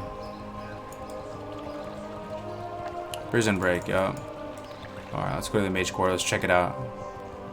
Mage quarter. I mean, I'm having a really fun time exploring Stormwind right now. This is actually amazing to me. Probably more fun than the zones we're going to go to. Lot to love here. Really, really like this ivy coming on the outside of the buildings here. Really nice look. It makes it look very enchanted and kind of magical, you know. Alchemy. What else? Very tight corridors. There it is, the Mage Tower. A pretty epic looking structure, though. It's straight like Rapunzel or something. It looks like Tangled or something like that. They did, you know, this mystical tower with this winding walkway. Because there's something about like magic and stuff that it's not super structured and organized. I think that's part of the inspiration for this Mage Quarter. They make it like these windy streets. There's mushrooms. Everything looks kind of a little bit overgrown because the opposite of that would be like the military ward or whatever, where everything should be just be, you know, super squared away, structured, clean, organized. It's a little bit more chaotic, right? Even in The Witcher, what do they call it? They call it magic like chaos, right? Let's go up here. Take a look at this. What up? Watching you from work, taking a break from your druid? Yeah, taking a little bit of break. I was power leveling him this morning. I got him to 32. So he's getting up there. It's not like I'm stopping the leveling by any means, man. He's still getting pumped. He'll be 40 soon, probably the next day or so. What kind of crazy city planning puts the jail in the middle of the city? True though. All right, let me check this out. This is pretty cool. Would you even know to go in here as a little kid? Would you just walk in here? Let me just walk in here. I mean, do you guys see the little particles in the air, like floating around? That's a nice little touch. You can only see it from certain angles, I guess, though. Maybe if you have to get close enough to this this portal. Look at that, though. You see kind of this aura effect drawing, you know, sucking into this. It's pretty cool, bro. I mean, the portals are the most epic part now. Now that we're up in this little wizard sanctum. Okay, no, it's pretty epic. It's pretty epic. I take it back. All I had to do was look up. I think that's going to be my new rule. When I get to an area, I want to look up and look at the upper part. Because I don't think I ever looked up. Did you guys see this? How tall the ceilings are in here? This is like more epic than the cathedral, man. Cathedral kind of just looks like a stone building. This one has huge stained glass going all the way to the top. Super tall ceilings. It doesn't look like it has this tall ceilings from outside. But maybe that's part of the whole magic of it, you know. Yeah, no, this is pretty sweet. Whoops, wrong way. The basement of the cathedral is pretty cool. Yeah, we were just there a second ago. The catacombs, that's pretty dope. That's almost how the cathedral should have looked with the windows and stuff, right? I mean, it is pretty epic in there. You just have to look up. I think we probably missed out a lot of the really inspired design aspects because a lot of people just don't look up. I very rarely like pan my camera up to go look at it. All right, let me show you one of my favorite spots, though. Are these people or... yeah. Oh, never mind. Where is it? The Warlock Trainer, Voivod, if you're still here, bro. You know, you ever saw the human Warlock Trainer? Let me show you this, guys. Not here. Oh, here we go, here we go. Okay, so, look at this. You're in this magic quarter, right? Everything looks nice, whimsical, Alice in Wonderland, enchanted, everything's good, like nice clean city, birds chirping, everything looking good, happy day. You see this unassuming, you know, little tavern here. Unassuming. But the name is kind of macabre, you know, the Slaughtered Lamb. It's like a little bit out of place, just the name of it, right? But it looks totally fine from the outside. Then you go into it. You know, standard inn music. You know, my man Gerald Moore. Take my advice, don't sit close to the shadows. You know, I mean, you can still get a drink in here, dude. You can still get a drink. But then, look, you come down here. You would never expect it, you know? Sorry, there's a little Windows pop-up. Jesus, the Windows pop-up is real. I don't know if you guys can hear that, but... we come down here. Now, check that out. Cue the Undercity music. And there's this huge demonic circle down here. Now this is fire. Is your guild planning on one-shotting BWO? Oh yeah, absolutely. That's the plan. They're practicing right now on the PTR at the moment right now. Confucianists. They're trying to go super hard. They didn't lose any steam. Like the main raid group is still going super hard. As a paladin, I never knew about this place. I had no idea. Yeah, this is where the warlock trainer is. It's illegal for the Alliance to practice demonology. Oh, is that true? There was a dev interview on Countdown to Classic where they talked about the roofs and why no one noticed them, but the devs put a lot of time into making them. Well, we're here to notice them today, man, and appreciate them. So, one thing is cool. Master Shadow Weave Tailor. So this is how, on a fresh server or something in particular, that those pieces actually have a time and a place. Because I was wearing Shadow Weave, and if you level with getting Shadow Weave in mind as a warlock, you can actually get it pretty reliably. It's not that bad. You can just go far. You can kill the spiders and swamp sorrows to get the silk, and then a tailor has to go to this trainer dedicated to just training Shadow Weave. So Shadow Weave is the green set of armor. I think you can start equipping it high 30s, low 40s. If Voidvid, you're here, you know what I'm talking about. And you can raid with this. Like if you're going for a week 1, week 2 rag push, fresh server. Shadow Weave is your best friend, man, because it's cheap to make, has some shadow damage on it. Yeah, so look, demon trainers. I don't even know if I went further down before. This might be a first right here. Let's see. Let's keep going down. This is pretty far down too. Whoa, hold up. Hold up. There's like another catacombs on this over here too. Dude, this is like bigger than the cathedral catacomb. You know what it is? This is probably where you yeah, I'm looking at this little triangle. So I don't think I ever played Human Warlock. I played Gnome Warlock, but I'm assuming right now this is where you go to get your demons for humans. So once you complete the demon quest, I'm pretty sure you come here, and you can summon the Void Walker here. You can probably summon the Succubus here, summon the Fell Hunter here. This is probably where you kill it and capture it. Still pretty sweet though. Yeah, the summoning area, got it, yeah. There's just not too many human warlocks. I mean, one of my best friends, Max, played a human warlock, but you get a lot of prejudice. If you're playing a human caster, you know, people are gonna... you have to overcome a little bit of prejudice. There's a summoning circle even deeper than this. What, than this that I'm at right now? Need help? Anyway, this is pretty sweet. Let's go back up. Human Warlock was your previous main? Yeah, you know about that prejudice that you face, man. People like laughing at you and stuff. Alright. Dude, how do we get out of here? Go up the wrong hall?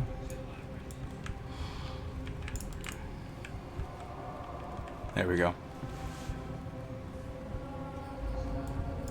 You came here as a gnome as well? Oh, do gnomes... This is where gnomes get it as well? I don't remember doing that for some reason. Slaughtered Lamb is still to this day one of my favorite all-time areas in WoW. I think it's just really cool. You know, you can tell that honestly they went like so far above and beyond with the original version of World of Warcraft for whatever reason. Like they spared no expense. Like, they wanted to do weird stuff and they did it. I mean, think about all we've done already. We've seen public transit in action. We've ridden the subway. We've gone to 2 crazy cities. We've seen really weird aspects of both of those cities. And we're only, you know, we're not even that far into the... We're not even that far in. Okay, is there anything else I'm missing? We got to go to Trade District. Trade District. Overall, out of all these quarters, guys, what is your favorite look and feel quarter of Stormwind? So we got the Mage Quarter and the Park all together because it's purple. Old Town, Dwarven District, Cathedral. I guess I should go to the Trade District first before we make a statement here.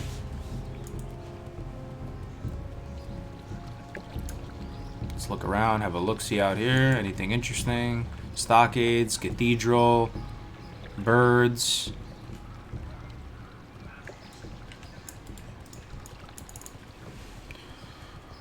Cathedral and Mage. You guys like more of the whimsical ones of it, parts of it.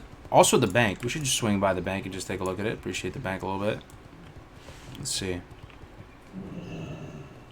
I appreciate this little, you know, this little lanyard. It's very real bank-like. You know, you actually get in line and wait for the bank, even though obviously no one uses it. But it just adds to the look and feel of a bank. Because without this, this adds to the feel of a bank. Like a queue system and these tellers. Yeah, it's cool.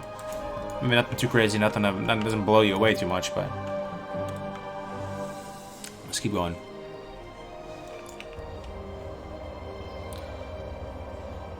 Trade district. Anything interesting about the trade district? Blue roofs.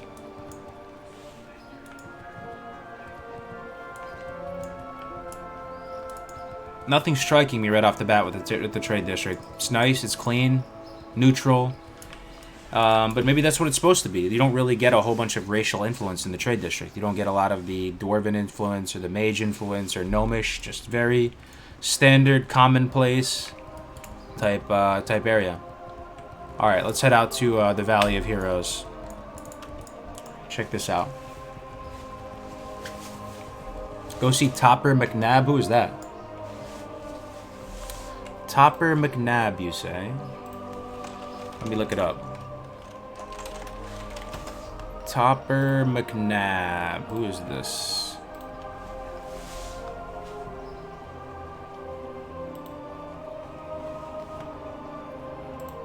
Where's he at, bro?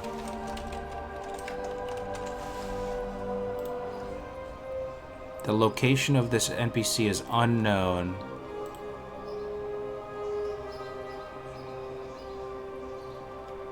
Topper McNabb. It looks like he is... It looks like he's in the auction house, no? / target Topper.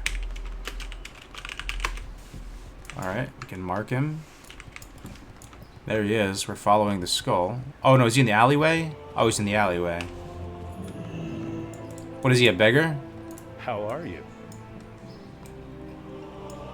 Hello. You need something? Kid Voivod just posted up, dude. Could ye spare some coin? They even got panhandlers in this game, man. Crazy.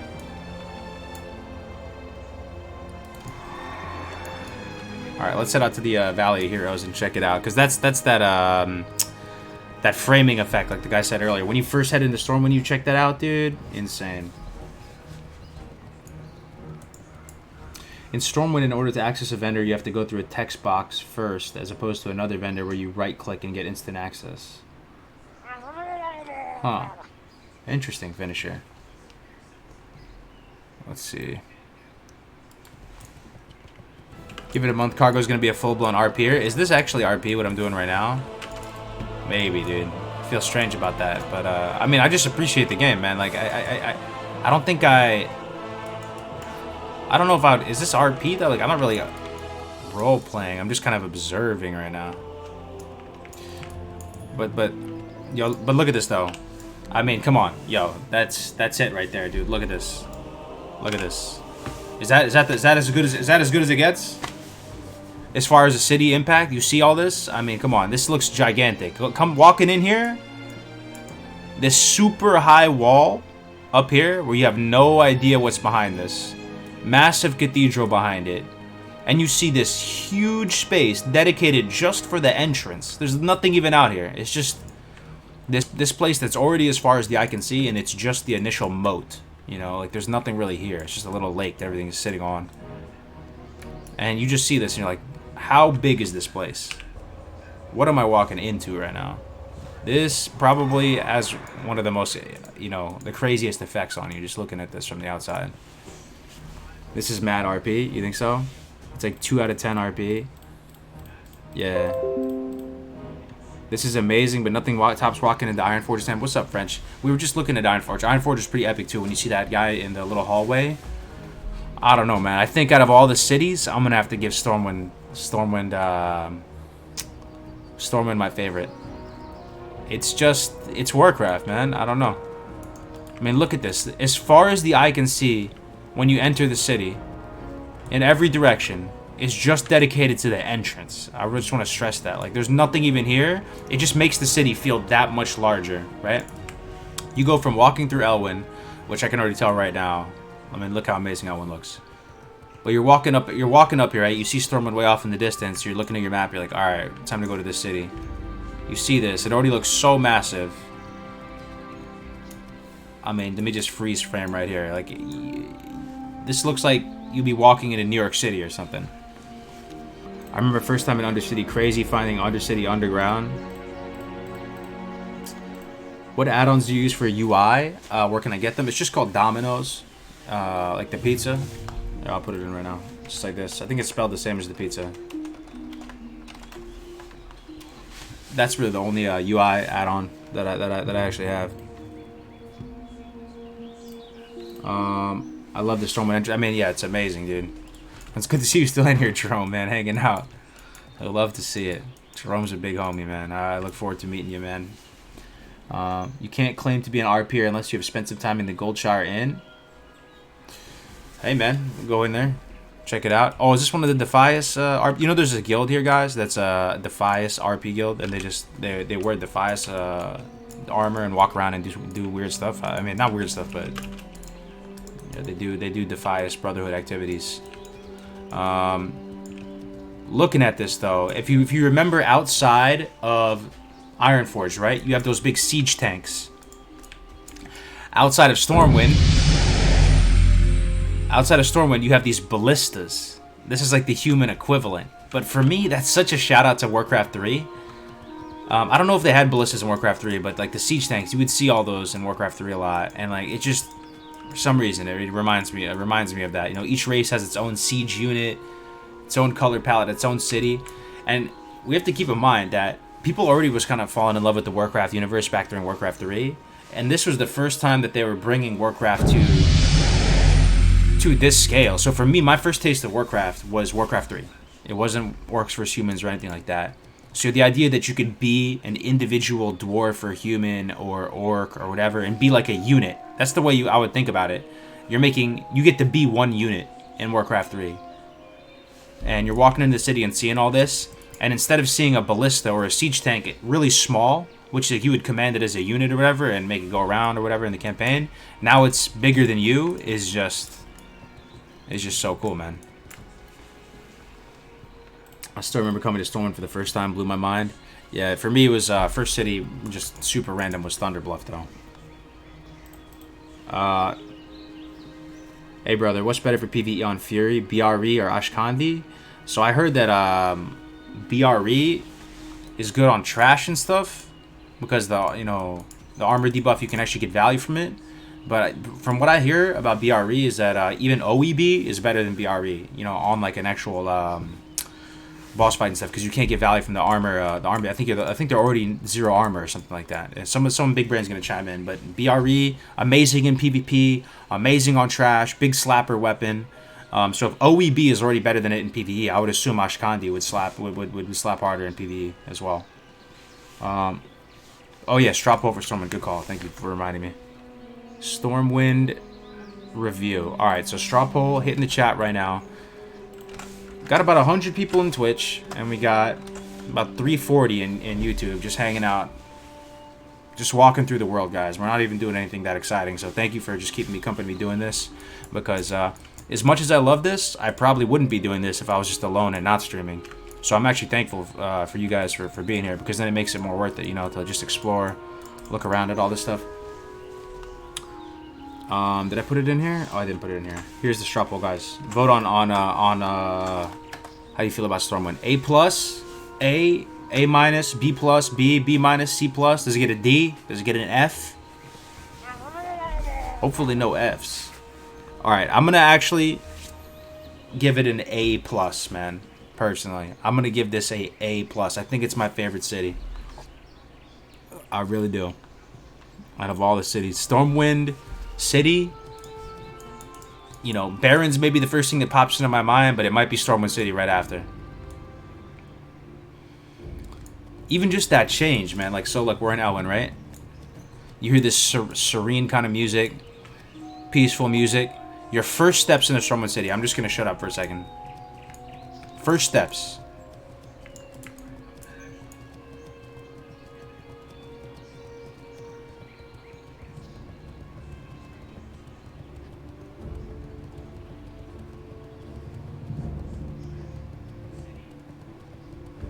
Too official, man. Too official. It's too official. It's too legit. Like, this is the Warcraft you can kind of take seriously a little bit, you know, like, you know, back when it was more cool to like Warcraft. Warcraft was like a not dark, but like an advanced fantasy universe. You know, you would take it seriously, just like Warhammer or whatever. You know, like that music speaks to that tone. That's the tone I really like. Now we're heading out into Elwyn. I mean, dude, Elwyn is insane, right? Are you raiding at the moment, Cargos? I actually took a few steps back from raiding. I'm not raiding on anything, personally, right now. Maybe during BWL though. Let's see here. So Stormwind review. Let me look at the results. 1 F. Someone voted F. You're an F. A plus. 21 votes. I mean, we're on the same page, dude. Stormwind is insane. Thanks for voting, guys. So now we're out in Elwyn. What are the hot spots in Elwyn that we should walk through? This will be our first like real zone that we review. Let's start with Northshire Abbey, man. It's got to be Northshire Abbey to start. The humblest of beginnings, Northshire Abbey. Words cannot quantify how cozy Elwyn Forest feels, especially in 2020 when we're playing with the frill density up, and you're playing with the foliage and everything up, so everything looks even more like kind of lush and everything. I mean, every aspect about it, from the kind of semi-paved sort of clay brown streets. You got these little lampposts with a nice glow on it. Kind of this, not a redwood, but it's almost like a oak tree or something. Going over to Northshire Abbey, man. That's where it all starts. Also, these homes, right? So if you take a look at this home, anybody remember Warcraft 3? Isn't this what the houses look like when you would have to just increase your, you have to increase your population cap? Let's take a look at this house. You know, if you have to, you know, increase your supply, right? I feel like it looked like this. You know, I'm just guessing right now. But that's another thing, like I said, you're in this world now, you're playing as one unit, whereas opposed to controlling hundreds of units. And now you see that house, which was a small little thing you built, and it's bigger than your character. It's so cool. It's like when you go to a theme park for the first time, like Harry Potter World or something, and you go there, and you're so used to seeing everything small, and now it's bigger than you. It's kind of that same effect. Anyway, Northshire Abbey, here we go. A+, #1 vote. You love to see it. More food is required. We need more farms. What's up, chicken? Welcome back, man. Elwyn will always be that feel-good zone. The ambience, the birds chirping, dude, it's no other, dude. S tier zone. Unbelievable. The color palette too is gonna be something I say a lot, right? I think they did that intentionally. Each zone, they were like, all right, these are the colors we're gonna use in this zone. We're gonna keep it sort of this. You know, for Red Ridge, like this muddy, reddish sort of palette the whole way through. We're going to be using browns and reds, and we'll splash into some other colors, but the color palette in the human zones, where they have these kind of like whites and grays contrasted with rich reds and greens, and I mean, I don't know. It's hard to describe the human look in here, but it's just extremely comfy, and how would you describe it, man? Just very vibrant. Got these little, I always love these little carts, too. These carts they almost look like those things in Diablo. And this is where it all started, boys. This is it right here. Northshire Abbey, dude. First steps into World of Warcraft for a lot of people. Not my first steps, but I remember seeing my buddy Max's first steps. I was there when he created his level 1 Warlock. First time ever playing the game. Starting to Shadow Bolt some of these things. Whatever. Decade and a half ago.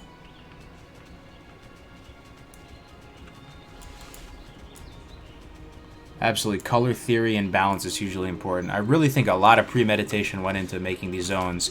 And they were just crafted in such a way where it's cartoony and artsy enough that it still holds up in 2020. Right? Like, it still is serviceable. It looks fine.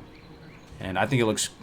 What I've said before on stream, I think I took it from someone too. I don't think I came up with this. I think I heard someone say it and I just started saying it afterwards. But you can take any screenshot... So let me test this theory. So if I were to take a screenshot of this, right? If I were to just hit print screen right now, it's like a watercolor painting. You could hang, you know, you probably get some people looking at you kind of weird, but you know, like this holds up. You know, I mean, if you want to hang it on your house, I'm saying, right? But like, you just take it anywhere. Look, I'll do it over here. Just look at any site. Get a little sky in there. screenshot it. Looks great. Could be like a standalone kind of watercolor painting. Someone should do that too, by the way. They should take screenshots and then do some sort of kind of oil painting, maybe impressionist painting with the little dots and stuff. Could be kind of cool. I'd buy one of those, man. What are we doing now, Ant? We're just we're doing weird stuff, man. I don't know exactly how to describe what we're doing, but we're doing something weird. We're just exploring the world, pretty much. Just I think the decision to make all the trees so thick and tall is what really makes the world feel so huge. A lot of things, man. They did a lot of things to make the world feel huge. If they go for a realistic look, it would age so bad. Yeah, what's an example of a game that went for a realistic look that ages so bad? So some things come to mind. I bought the PS1, the little mini PS1 back there, and I still enjoy this PS1. I go in there and I play some Tekken 3. I'll play some of the games on it. But people say PS1 aged really poorly comparatively to like N64. And it's because they tried to go for a more realistic graphical style. You know, you play some of the old Metal Gear Solids or Tekken or whatever, where N64 more cartoony, more stylized, holds up better, right? I mean, it's not rocket science, but you can go any zone, toggle off the UI and test it. Print screen, and it's gonna look like a pretty nice watercolor painting, whatever you're looking at. Hey Cargos, here's a question. What's your favorite dungeon? I've thought about this a lot over the past, year or two I've been doing this. I really think it's probably, all things considered, BRD, but it's just too big and too diverse and gives you that same kind of feel. The framing feel, like that guy said, I'm so glad he chimed in. But they did so many things about Classic WoW with that in mind, that whole framing, to make it feel bigger than it actually is. Everything, every zone, like what I'm looking at right now, every dungeon, they structured it in a way that they made it feel absolutely massive, right? And in an era where we didn't have access to all the tools and be able to fly around at GM speeds and look at everything in detail, you would pretty much think it's that massive. Like you wouldn't go over there and check yourself,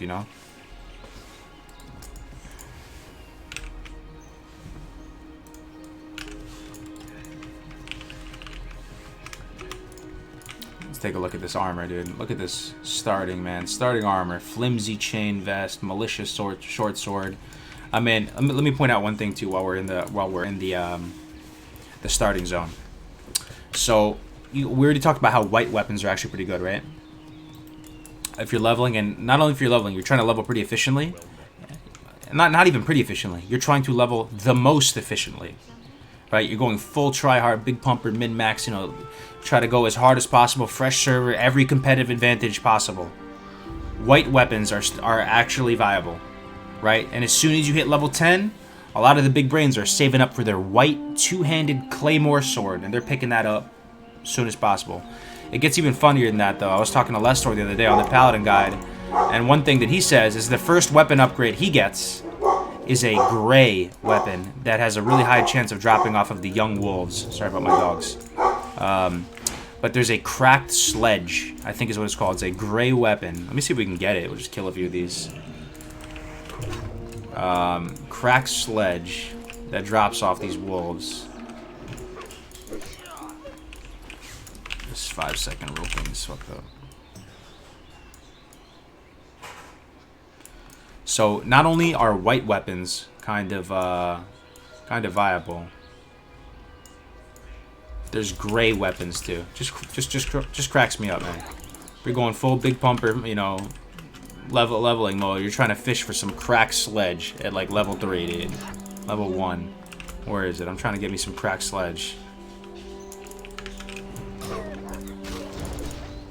Cracked sledge, where you at? Cracked sledge. Chipped claw. Come on. Cracked sledge, one time. Ragged leather bracers. Alright, I won't bore you guys all day, but you can look it up. Cracked sledge is like 3 DPS on it or something like that, and that's like the first weapon. You think BRD is the best? Those item categories, white and gray, had to be useful for something besides vendoring. I mean, that's the first time I've heard of a gray weapon be genuinely useful. And like that's a planned weapon upgrade. You're trying to get this cracked sledge and you're looking out for it. You know, level 4 Gladius is a must buy. Same thing with the walking stick staff. Like a lot of these white weapons are huge, and it's like the only game where buying that little white weapon for a few silver and you're feeling super powerful and you're really appreciative of it. Like just the pacing of your power level increasing was just so good. It was just so money. Anyway, we're heading out of here. First steps in Elwyn. Looks pretty epic. What are some of the must go to spots? We'll swing by Goldshire, right? We're on an RP server. We'll swing by Goldshire, see what's up.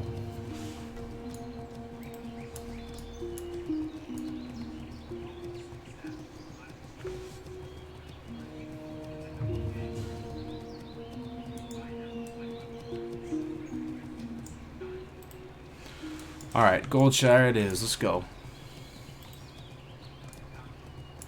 Go for your charger, bro. I've been investing it in gear, man. Thing is, I'm not on a PvP server, so like the desire to get an epic mount is way less, you know, because I'm not having to run for my life or chase people down. PvE server actually changes a lot, guys. It changes a lot.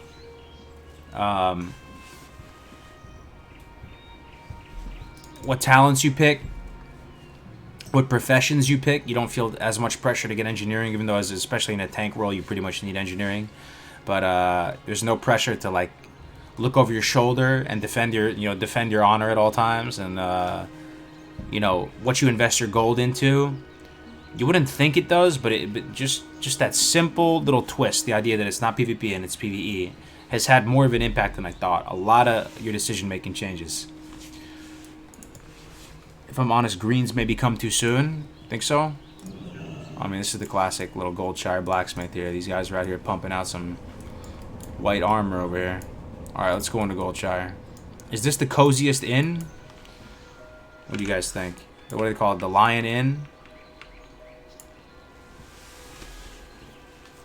Look at that. It's a nice little shot right there. What engineering are you? I'm Gnomish right now. Gnomish engineering. What's up, Eldecod? Welcome back, bro. Hey, Cargers, I've been watching your Paladin leveling and tanking streams, but I have not seen a World Tour stream yet. Are you just exploring the world and discussing the atmosphere? Pretty much, man. Pretty much. Hey, Cargers, got a question about the WoW economy. Do you think Essence of Water will continue to rise in value as the game progresses? I'm trying to figure out if I should sell my trans recipe or use it. That's a good question. You may have missed the boat there, man. I think we calculated it back when I was still raiding actively and stuff, and it was going to take something like a month and a half for it to pay itself off, and then you'd be all profit. So, yeah, I mean, I guess Classic WoW, I guess we're only a quarter of the way there in terms of content in Classic WoW, right? So I guess if you're going to play until Nax, and you're going to continue to, you know, play in your character and go hard, then maybe, you know, it's probably going to be worthwhile, yeah. But, I don't know. Look at this dude. This is definitely an RPer right here. Dude, straight up naked with the purple glowing sword. What is this weapon enchant? Oh, maybe there's no enchant. That's just how it is. It just glows purple. The Skull Forged Reaver.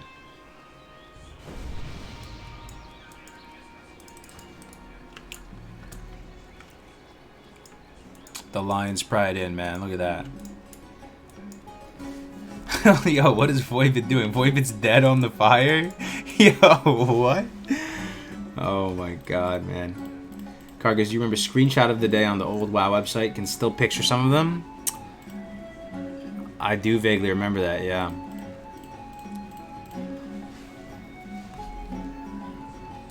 Straight from the South Park episode, right? Dude, my man Voivod just roasting, dude. Dwarven rotisserie dwarf right here. Just spread eagle out on the fire, man, on the coals. Just nuts up on the coals, man. Alright. Not the most sanitary looking butcher shop, though. That's kind of ruining the immersion a little bit for me. Look at this. There's like bugs on the meat. My coziness level went down. I'm thinking about gangrene and infection and stuff like that now. You see these bugs? Kind of random they put that there. I was hoping this would be a very sanitized area. Wow, this got dark pretty quickly. They put this epic ass music just for a warlock trainer. Greetings. Maximilian Crow got the dark music just for his little basement here. That seems over dramatic. All right.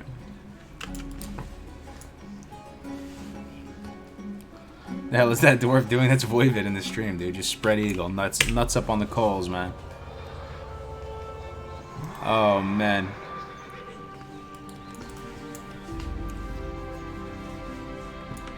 Okay. Next up, where do we go next, guys? What is very iconic and picturesque, worth seeing, and like looking at, with no agenda? Tower of Azora, Eastvale. So we swing by Eastvale. This little garrison here by the forest edge is pretty cool. Fargo Deep Mine. I mean, that's a classic, dude. You know, take Candle. We could also hit up like the absolute horrors of Elwyn Forest, the Murlocs of Crystal Lake. Many adventurers were lost forever there, getting frustrated dying to those. Everyone loves some roasted nuts. True. I'm from New York, man. We love our hot nuts there, dude. Yeah, anybody ever been to New York? Hot fresh nuts, honey roasted. Those little carts, man. Those things are good, dude. Licking my lips just thinking about it. The honey roasted cashews, peanuts. I love my hot roasted nuts. Hogger, true. We could swing by the OG, the absolute OG. Should we do that? Just let Hogger smack you around for the lulz. We're already on the southwest side of Elwyn. Yeah, let's go see. So Hogger's like right here, right? It's not bad to. Oh, my mouse is gonna be off, so you're not gonna be able to see where my mouse is at. But just look at Elwyn, man. It's so nice. It's just so nice. There's cows, there's critters, there's bunnies, dude. Ambience is pumping. Color palette is just pretty insane. Walking around.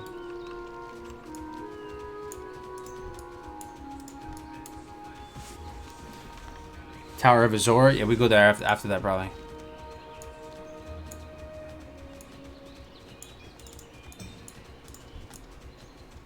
The Kobold Tunnelers, man. Should I kill one? Let me see if I can get one of those candles you guys keep telling me about. It's for ranged pulling. These guys drop them, huh? Yeah, let's swing by that mine real quick. I want to pick up one of these candles you guys keep telling me about. Apparently they drop like a holy candle or something, and you can use it to pull from range 30 yards. Since we're here, might as well do it.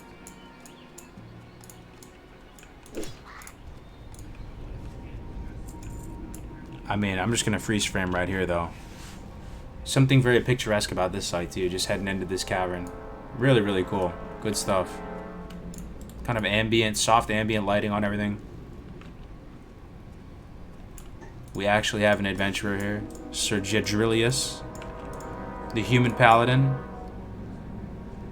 This is his first adventure in the world, dude, going off into the Fargo Deep Mine. This is the power level I really do like, though. You know, when you're kind of just like a dude with a shitty weapon and you're in here killing like a kobold and getting defeated by like 3.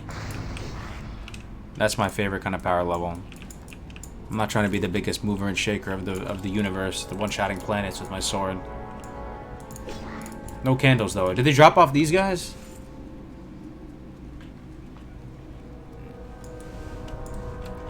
What is it, a high drop rate? Oh, yo, this guy's in trouble. No, Jadrilius down, bro. Oh, dude. Big F for he's on his first adventure. He gets taken out, dude. Oh my god, we've all been there though, brother. We've all died once or twice in the Fargo Deep Mine. Don't lie, dude. Oh man died, bro. He just died on stream in front of like 500 people, dude. The candle was a quest reward? Was it though? People say you could farm it up though. They're saying. Oh man just died in front of 500. Look at him. You think it's his first character? What's up, bro? Is this your first guy here? If this is his first guy here, we gotta hook him up, dude. We gotta hook him up. Yeah, it's his first guy here. What server is your main? There's no way this is his first guy ever in all of Classic, right? There's no way.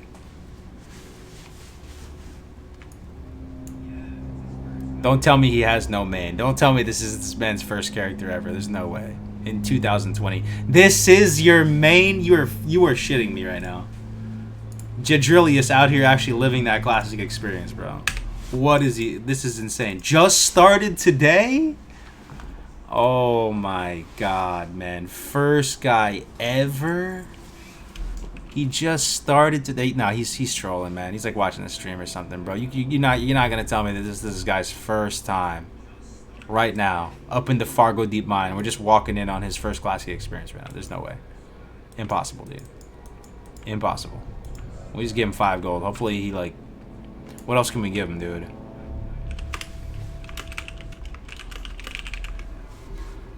Give him like a wisdom or something.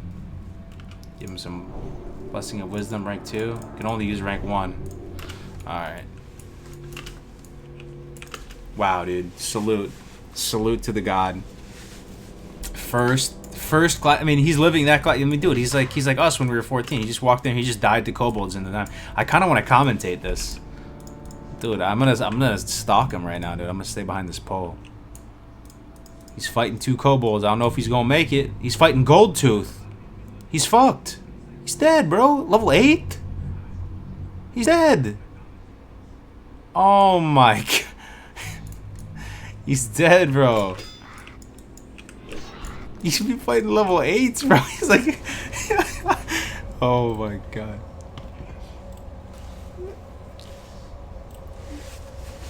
That's too funny, bro. Where's like Guardian Angel right now? I wish I could give him some gear or something. Alright, let's go kill this guy for him.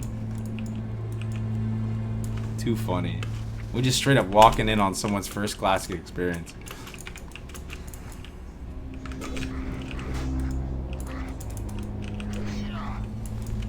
It's RPM.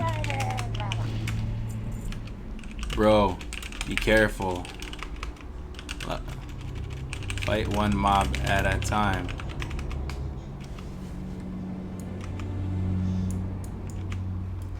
Alright, we're out. We'll leave him alone. We'll stop stalking him. I hope you stay safe out here, Mr. Jadrillius. Somehow I don't think he's gonna make it, though. I don't think he's gonna make it, man.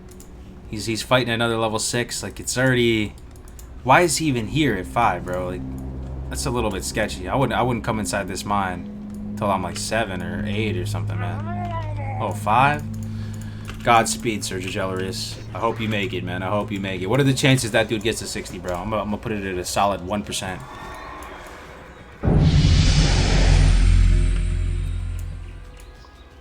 Alright, let's keep going. I will say, again, you guys know what happens when you kill this and skin this? The sheep critter? You get a wool cloth. Learned that the other day.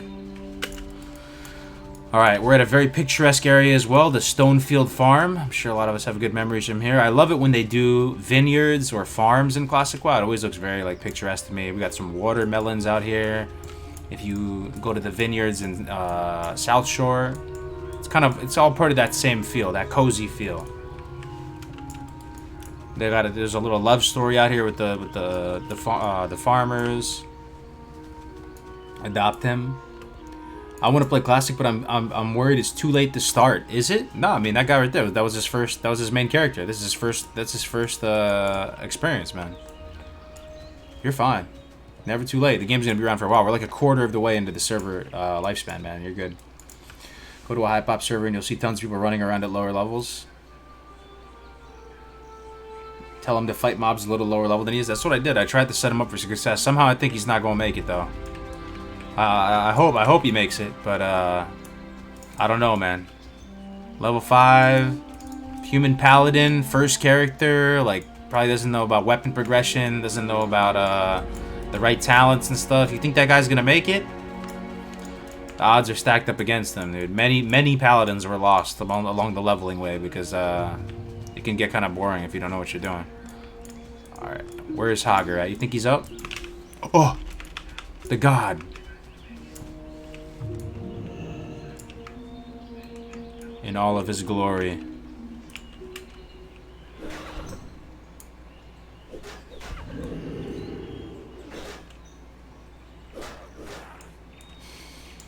Sir Hogger.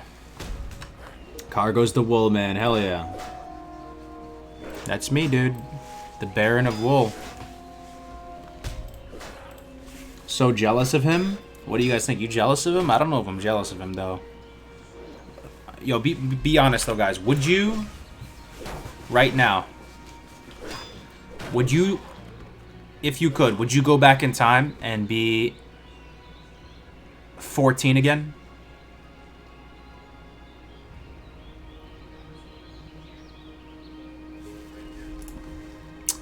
I don't know if I should say that with the knowledge you have now, though, because that'd be OP, because then you would just take over the world, right? You take it. Oh, shit, it's Chicken Basket. You're level 12 already? Oh, hell yeah, dude. Hook you up with some gold, fam. Chicken Basket. Hell yeah. Take it. Hell yeah. Oh, he needed Hogger. My bad. That's alright. Well, you got a little gold for your time. This guy looks so classic, man. He just looks so classic. Look at this red linen shirt from the Eastvale logging camp. This is peak classic gaming right here. Look at this young stud. He's got the red hair too. I met Chicken in real life. He looks like this. He looks just like this with the red hair. This is like perfect. Your human looks exactly like you, bro. I help you out. I mean, look at that, though. The red linen shirt from the Eastvale Logging Camp quest. The fresh dual wield with the greens. Oh, the small throwing knife. Oh, dude, it's too classic, dude. I'm getting the flimsy chain cloak. That's the most classic looking character I ever saw. I think he's just missing the red bandana, dude. And then he's just... That's it. That's him in the chat. Consistent. Brand consistency. Chicken Basket in the stream. In the chat. Would you ever play on an RP PvP? As a streamer? I'm not gonna lie to you guys. Streaming on PvE servers is the good life, man. Because people didn't really mess with me on PvP. If you remember, if anybody watched my Warlock streams, they didn't really mess with me too much. I maybe got stream sniped once or twice. It wasn't bad.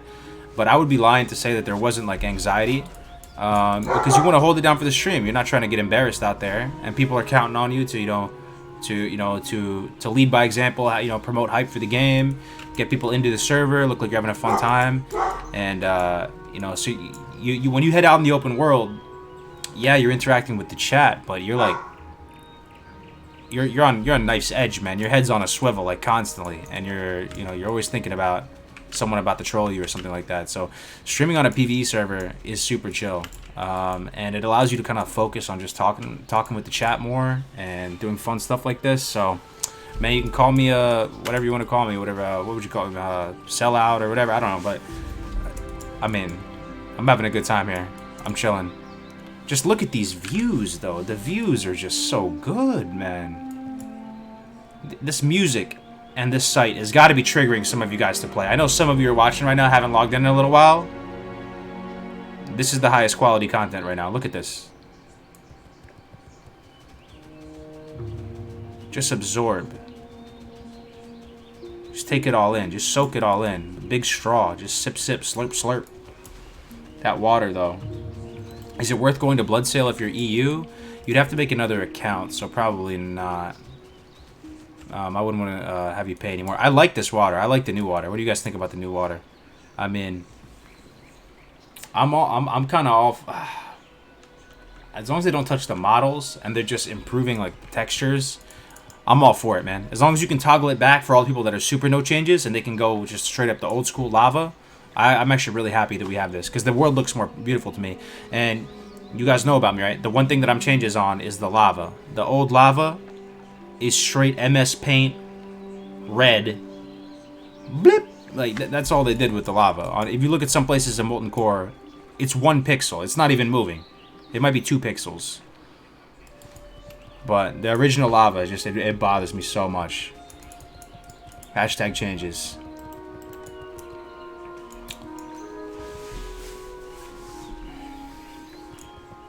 Moonkin, none of this. We're leveling the Moonkin, man. I'm taking a little bit of a break. I've been pumping him in SM. I don't know if you guys want to see the SM spam. It's not that exciting. We're just clearing out SM on my main, on my pally, just grinding out the levels slowly on the Druid. Once you get to 40, we're going to start the tanking, though. But okay, this is a good transition. Okay, should we do an Elwyn Forest poll? We didn't really look at everything here, but you guys get the picture, right? Elwyn Forest is beautiful. Look at all the... We can even come back to it later. I mean, Elwyn Forest A+, right? Do we even need to do a vote? Does anybody not feel like Elwyn Forest is A+? I think there's 0 people that doesn't think Elwyn Forest is A+. I'm the minority. I'd really like Blizzard to touch the tier set so the hybrid specs get viable gear, as many vanilla classes would be viable. Yo, AQWE though. You're saying many vanilla classes would be viable if they have the gear. I'm trying to dissect this. So you say viable, right? There's the whole viable versus optimal debate. Optimal is like if you are min-maxing in a vacuum and you have a private server that you can add any piece of gear to, it doesn't worry about the concerns of itemizing everyone, you know, actually doing it and getting all the warriors the gear. You can perfectly set up the conditions to get the result. Theory crafting in a vacuum, that is optimal, right? And you're going probably all warriors and shamans and doing some weird stuff there, right? Full Fury Defiance, full Zug Zug. You go up. But getting to that point is really, really difficult to do. Like, how are you going to gear up 28 warriors or something, or whatever it might be, right? So when it comes to viable, that's like everything else. Like when you're not doing that, when you're just doing stuff that's viable, serviceable, like you can get the content done with it, every spec is viable. I'm going to go out and say it. Does anybody disagree? Every spec is viable in Classic WoW, because we're literally working on a balanced spec right now, which I think in my mind is the biggest meme spec of them all. But viable, at least in this current iteration of content, I don't think any spec is not viable. Even balanced Druid. I look at the talents, right? I look at how they scale with spell damage. I look at the 3.5 second base cast time on Starfire. I look at, you know, what damage accelerators you have. You basically have Ruin as a boomkin, right? I look at the tools you have available to you to stop your mana problems, right? You have major mana pots, you have demonic runes. There's even more stuff you can do. You have MP5 food. You have all this type of stuff. You look at the fight lengths, 30 seconds to a minute. You take it all in. There's nothing that's not viable.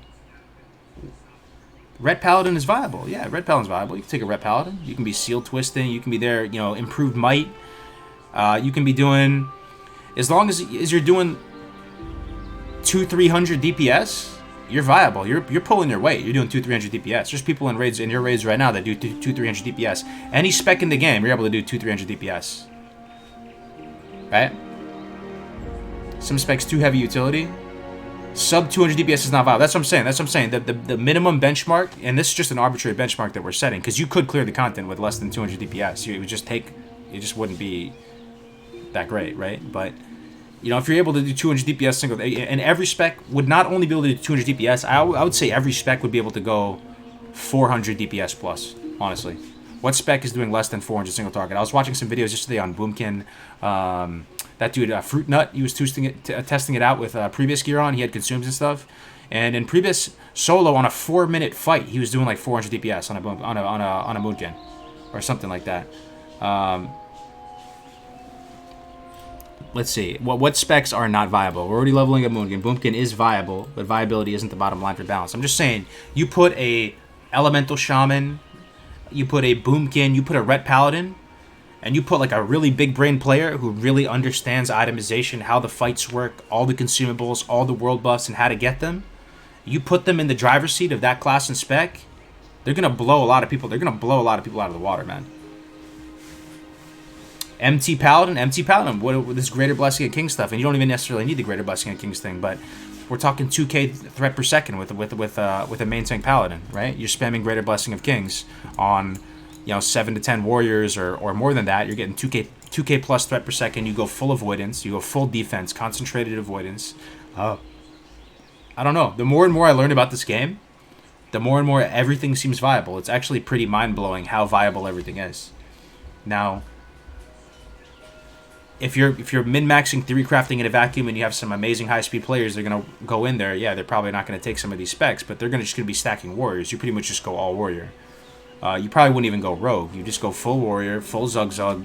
yeah, everybody's doing like 2k DPS when 10% of damage on the boss is coming from sapper charges and stuff. That's such a small percentage of the community, though.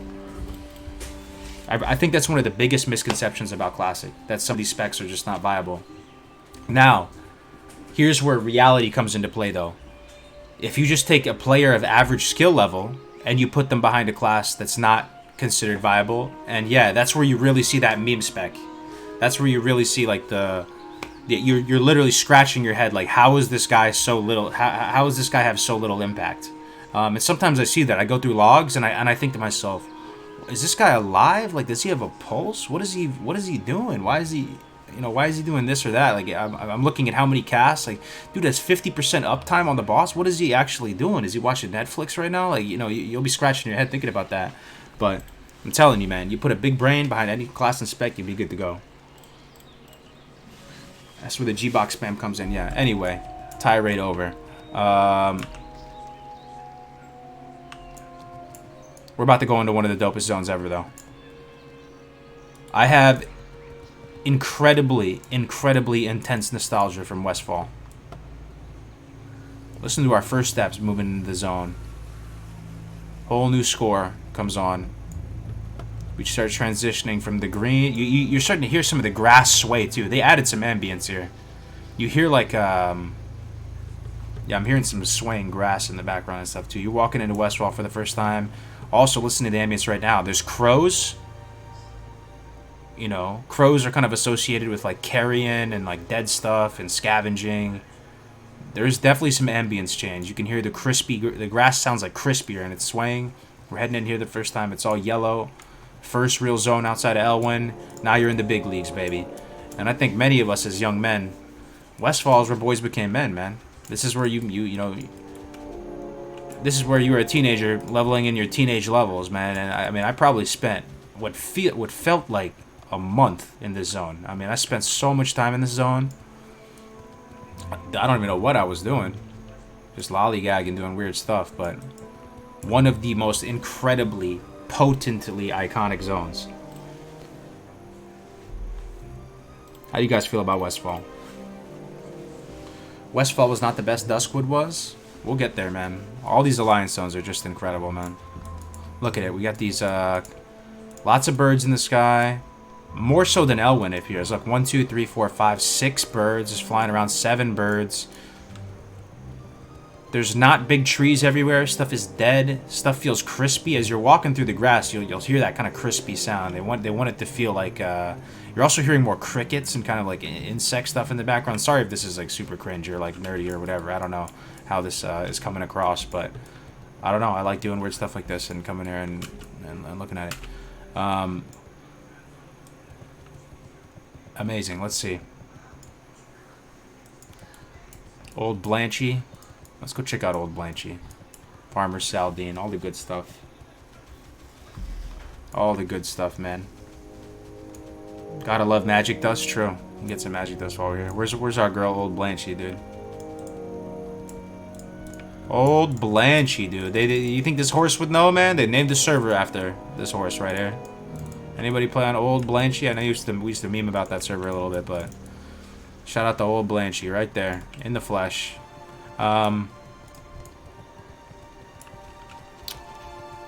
Amazing zone. Where do we go next? Saldine's Farm, probably. Swing by it. I mean, this is why I think like leveling is my favorite type of content too, because you go out to these zones, you listen to the music, you're killing the mobs. It's so therapeutic. If you play with the music and ambience up and you're out here just solo leveling, that'll put you in a really good mind space.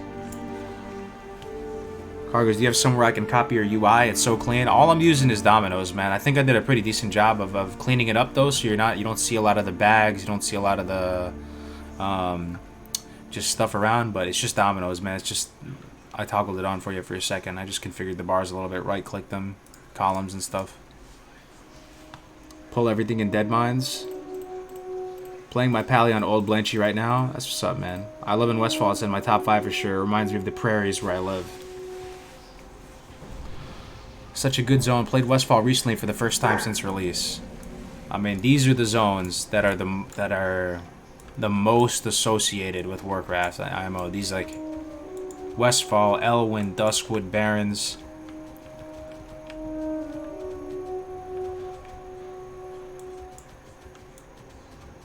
Killing harvest golems.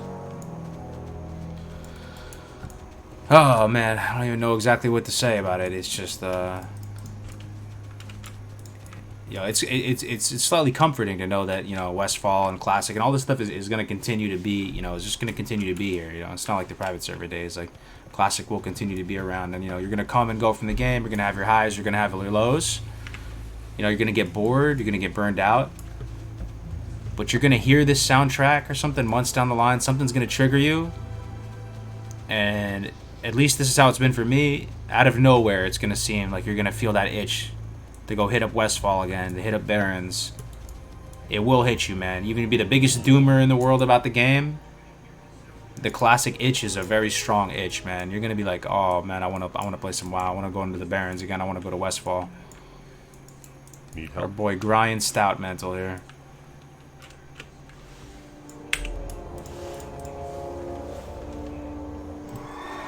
Speaking about viability, what's your opinion on Feral Tank? No troll? I mean, dude, it's fine. It's fine. Yeah, it's fine. You can you know, main tank stuff. We've seen people go through on the private server route, tanked all the way through Nax on Feral. I think pretty much the whole reputation of being kind of a meme tank spec, isn't that dead now? I don't know if many people are saying that are Feral haters anymore. I feel like that perception has quickly changed, and now Feral tanks are just you know, probably seen as not better than warrior tanks, but, you know, viable even at high end. It's fine, yeah.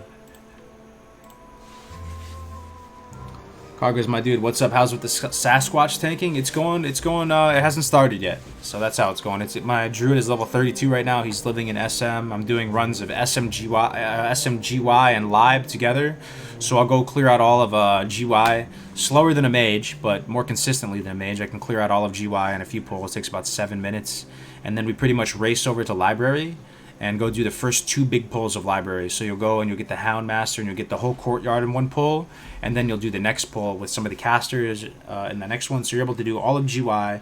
That's the best way to do SM, and that's why SM is such a good dungeon to cleave through if you're going to do it, or if you're going to grind through, because it's really the only dungeon in the game where they're so close to each other, because they're different instances, right? So you can do just enough in one dungeon, like the super efficient early pulls in one dungeon, then head to library, armory, cath, whatever it might be, and do some of those, so you can get multiple instances in before you decide to reset them. No other instance in the game is like that. But at the same time, it can get kind of boring. So we're switching it up a little bit, doing some of this. Okay. We're here at the legendary Sentinel Hill. Let's go to Moonbrook, man. We gotta go to Moonbrook and the Lighthouse. I feel extremely, just extremely comfortable here, man. Taking a look at this, there's people building the roof. So this whole little faction right here, I don't know too much about the lore. Oh, these guys sound just like Warcraft 3. More work? What? What is it? More work? What? No. More work? What is it? That's pretty cool. But this whole faction are the People's Militia, right?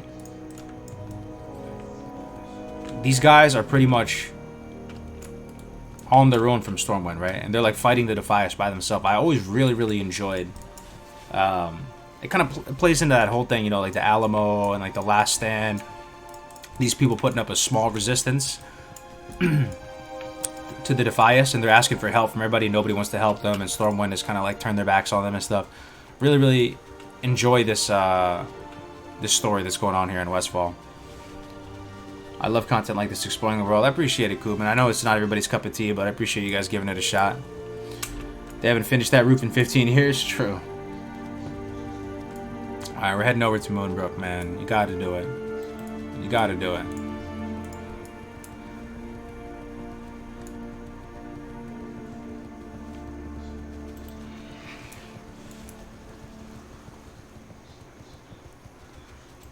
Let's go over to Moonbrook. I'm personally really enjoying this. So here's my like theory on it, and I don't know if this is right or wrong. I'm just trying to be transparent with you guys. So if I were to go play my Boomkin right now or do SM, it wouldn't be like really content as much for the stream. I feel like doing stuff like this, where we're together just going through the world and talking, this is content for the stream, like for you guys, for us to do this together, and it's 100% focused on the stream, as opposed to wanting to level up my guy or whatever. So I'm just trying to do stuff. I mean, this is a purely community focused type of stream right now, where we're just trying to like reflect back on stuff and have some fun like this. So this is kind of a little bit of a test, and we'll see. I think you just need a balance, right? You can't only do this type of content. We'll switch it up and do stuff like this every now and then. Oh, do you guys know about this vendor up here?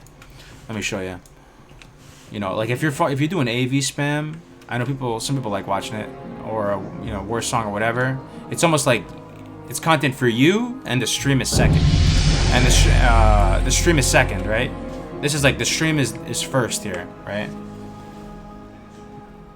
This is better content versus dungeon grinding. That's what I theorize, but it, you know, it may or not. Sometimes people just want to see some monsters getting killed, but anyway, you guys know about this guy, the Defias Profiteer, up on the second floor of Moonbrook. So there are lots of really weird vendors scattered around the world. There's some weird ones in Baron. Like, you'd be surprised. You probably feel like you know them all. You probably don't, man. There's some strange vendors out in the world.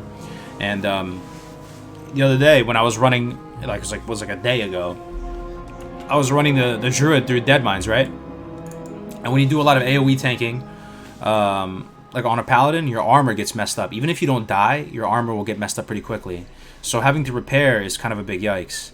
And being able to pop out here, Hey there. go to this guy, and repair here is pretty sweet. So not only can you repair, you can buy a couple greens from him. You can randomly buy a Rage Potion. I thought that was pretty interesting.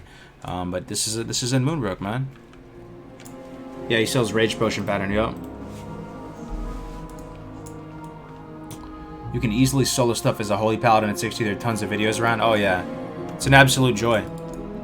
For a lot of the same reasons why people say go Mage first on a fresh server, going Paladin first is really not a bad call either, because once you get 60, you can level your alts up really, really quickly. I can pretty much carry your... You can carry your alt solo probably all the way through... probably all the way through Cath.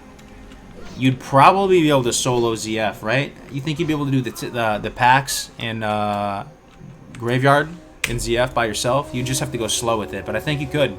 You could do like 2 at a time and kill them. Those are elites that give full value from XP, so you could probably carry your alt solo as a prop pally all the way to like 51, and then hop into BRD with a few people and clear it out. But I think, yeah, that's pretty insane. Check out the old lighthouse. Yeah, we'll do. We'll definitely swing by there. I mean, Moonbrook, man. Do you think we'll ever see a day where they make a WoW 2 or something, man? I mean, I wouldn't even want them to call it WoW 2. I feel like that's something that also breaks my immersion a little bit with games. I wish they just re-released something, like maybe like World of Warcraft. Just re-release it, call it World of Warcraft, and instead of throwing away the universe and building something new, recreate it and just make it richer and stuff, man. And like, I don't know, I imagine, I fantasize about one day there would be some kind of VR WoW or something where you'd be able to walk around these places. One day. I'm sure they'll do it someday. At the same time, I have serious cognitive dissonance because the current state of WoW is so bizarre to me. Didn't they already re-release World of Warcraft? They did, but you know what I'm saying? Like, it would be a different game system. Like, there wouldn't be global cooldowns. There would be another way of doing it, but imagine if all these quests too were like voice acted and everything, and it was almost like The Witcher. Yo, how crazy would that be, actually, if there was like The Witcher? Marshall Dugan and Goldshire's talking to you. The quests are really fleshed out. Even simple quests like going to patrol, kill some Murlocs, all voice acted, looks really cinematic. Oh man, one can only dream.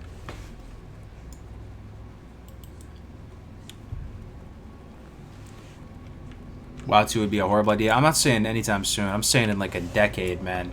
Saying, like, not right now, but let's say in 2030, you know, we're all a little bit more rich and successful and stuff, and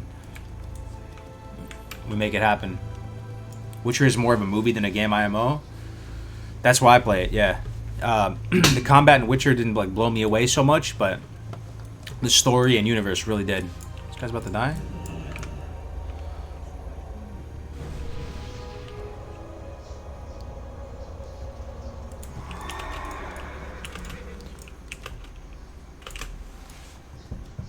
The cinematic quest is tricky. Swordor. Oh, I remember Swordor.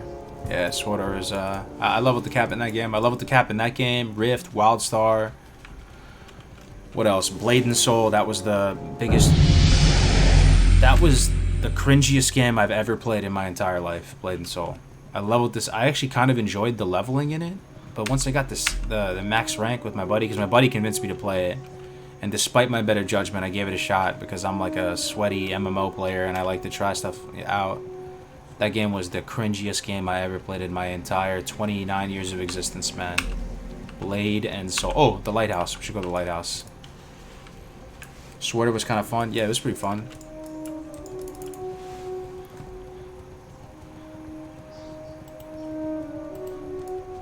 What is bizarre about the current state of WoW? Man, don't get me started on this. Should I answer that? I'll just give it the light and polite because I don't want to beat a dead horse here. It's a space game. Current WoW is a space game. It's a fantasy game, but it's really in a space universe. There's lots of space. Draenei, Legion. You know, you're going in Legion. You're literally on spaceships.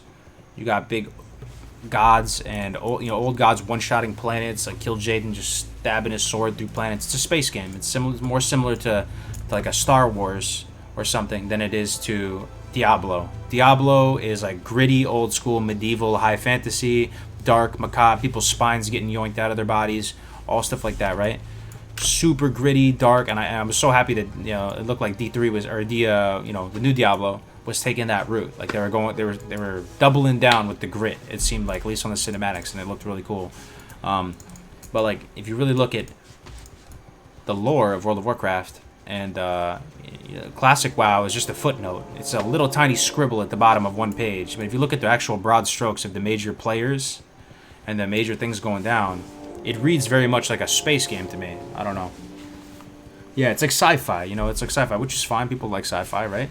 But for whatever for whatever reason, I really like the medieval kind of high fantasy is my favorite type of thing, with a little splash of magic and arcane in there too. And that's cool, but they really lost. I like the dungeon, even though I never really played Dungeons and Dragons. I always respected its existence, man. Things like Warhammer 40k, Magic the Gathering.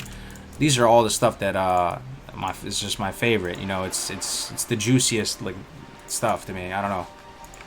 Look at this though. We are here, boys, at the lighthouse, the Westfall Lighthouse. What a piece of real estate, man. You got the ocean views. You hear the seagulls.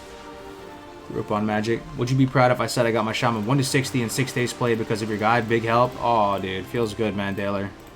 Appreciate that, man. Grew up on Magic. D3 is the game that will bring my boys back. We land D1 back in the day. Yeah, it's D4, right? The new one coming out. But I was there at BlizzCon, and I'll tell you guys, I never saw a game that looked so high fidelity, would be the way I describe it. When I saw that, when I sat down at the demo on the computer, maybe it's because they just had the nicest computers, but everything was like glowing red and dark. And I'm so used to like looking at Shadowlands. And Shadowlands, to me, when they made the announcement, I know everybody was hype about it, but it straight up looked. I really thought like they were gonna do a musical. I was expecting the next cinematic, Jaina was gonna pop out in song and start singing A Whole New World or something like that. And it looked like Alice in Wonderland and Nightmare Before Christmas meets. Which to some people see that and they're like, oh hell yeah, dude! Nightmare Before Christmas, Alice in Wonderland. That's awesome. Like it's gonna go for that type of. To me, when I look at New Sylvanas, she looks like a goth girl, man. Looks like someone who's at Hot Topic or something, eyeliner running down her face and everything like that. It's just different. It's so far removed. So when I sat down at the Diablo seat and I'm playing that game, and first scene, dude's spine just gets ripped out, and they're in this dungeon. Everything looks super high fidelity. There's monsters and goblins and all the gore and grit. I'm like, thank God. There's some of that still left over at Blizzard, man, and that. I don't know how good mechanically, like the gameplay mechanics are going to be, or, because Melderon was excited about it too, but his main concern about Diablo was that it felt very much like D3 to him, mechanics-wise and everything. I don't think they have it that fleshed out yet, though, because it's still probably 2 years down the road. as far as making the gameplay really good. But as far as the direction of the art and the grit and the darkness and the savagery, it was looking good, man. Have you got any goals for Classic's foreseeable future, Cargos? Any goals, huh? I want to level every class to 60. I want to clear Naxxramas. I never cleared it in vanilla or private servers or anything like that. So I want to do Nax. What else? Oh, is this Old Murkai, the legend? This is the Hogger tier. This is a Hogger tier enemy right here, man. Old Murky. What else, man? Probably...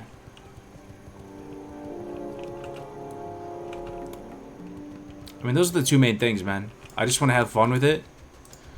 Promote the game, build a strong community. You know. I'm sure you've been asked this before, but would you rather see a TBC progression or Classic Plus? I would rather see TBC. Yeah, personally, man. I would rather see TBC and then Wrath and have them stop there and maintain legacy servers from there on. I do see some potential advantages with Classic Plus, but it's a slippery slope. Because here's the thing. This game, as it stands right now, in its current form, what you're seeing right now, best game of all time, S tier, in its own tax bracket, nothing touches it. It's on top shelf, it's in the glass case, nothing's around it. Fantastic, phenomenal game, legendary game, storied game, historic game, nobody can touch it. End of discussion. Most people you ask are going to put it up on that bracket, right? What if we go to Classic Plus and they put hands on it, and it goes in a bad direction, man? And it already seems like our community, I love you guys, don't get me wrong, but we're kind of impossible to please, right? Half of us are always, like, doesn't matter what decision gets made, half of us are going to be triggered by it. And there's just a lot at stake, is the way I'd put it. There's a lot at stake with tampering with this game. Maybe it's because I've invested so much personally into it. But the game, as it currently stands, is amazing. It's an amazing achievement. And any of the functionality that you guys are looking for, whether it be Arena or it be whatever, you can, oftentimes I would say, you can make that work in a Classic environment. You don't need the functionality in there necessarily. You could make Arenas work. It would just be a lot more elbow grease. You'd have to roll up your sleeves, get in there, get into Discord, get some people together, make it work, a lot more teamwork. So I'd rather see them go Classic, TBC, Wrath, and if they did want to do some kind of Classic Plus, maybe compartmentalize that again and have that be its own thing, and then there's still the original Classic servers, like, even just for historical purposes, man. What is your favorite class in Classic WoW? Class fantasy-wise, it is a hunter, but I'm starting to realize a little bit of cognitive dissonance coming in there as well, because with the hunter, you know, I was leveling one the other day, and it was fun, but it wasn't giving me those intense fun factor that I was getting when I was leveling the Pally, man. It almost felt like, yeah, I'm here, I'm on the hunter again, I know how to pilot this class, fun class. But it wasn't, you know, the class fantasy is very much hunter. That much is certain. When I think about what a hunter is to me, in my mind, the class fantasy of it, you know, how they operate, range, physical damage. The main thing that attracts me about the hunter is like the whole self-reliant persona, and you know, the man and beast kind of relationship, and you know, you're out there just fending off all your enemies with just you and your dog, right? But there's a you know, when I'm actually playing it, it's been a little bit less fun than I was hoping it was going to be. It's still fun, though. Did you ever play Burning Crusade and did you like it? Yeah, I played Burning Crusade. That's when I started to become a little bit more of a gamer. You know, I rated in vanilla. I got up to AQ. For the life of me, couldn't tell you how far we got into AQ. I remember we got our little bug mount that we could ride around in there. Cleared some bosses. I kind of vaguely remember they made AQ easier or something at the end of vanilla, because we progressed through AQ, never went to Nax. Was kind of a lost in the sauce gamer at that point, you know. And then TBC came around and had a little bit more stripes, felt a little bit more confident, and hit the ground running as soon as TBC came out. Me and my buddy Max, you know, we cut our fair share of days in school, man. Him more so than me, but Yeah, I really enjoyed TBC. We were some of the first on our server to do Karazhan. Just pug Karazhans. Some of the first people to 70, hopping into Karazhan. Are we really going into Duskwood right now? I kind of want to go to Red Ridge. I'm not done with the comfy zones, man. I want to stay in the comfy zones. Not the spooky ones yet.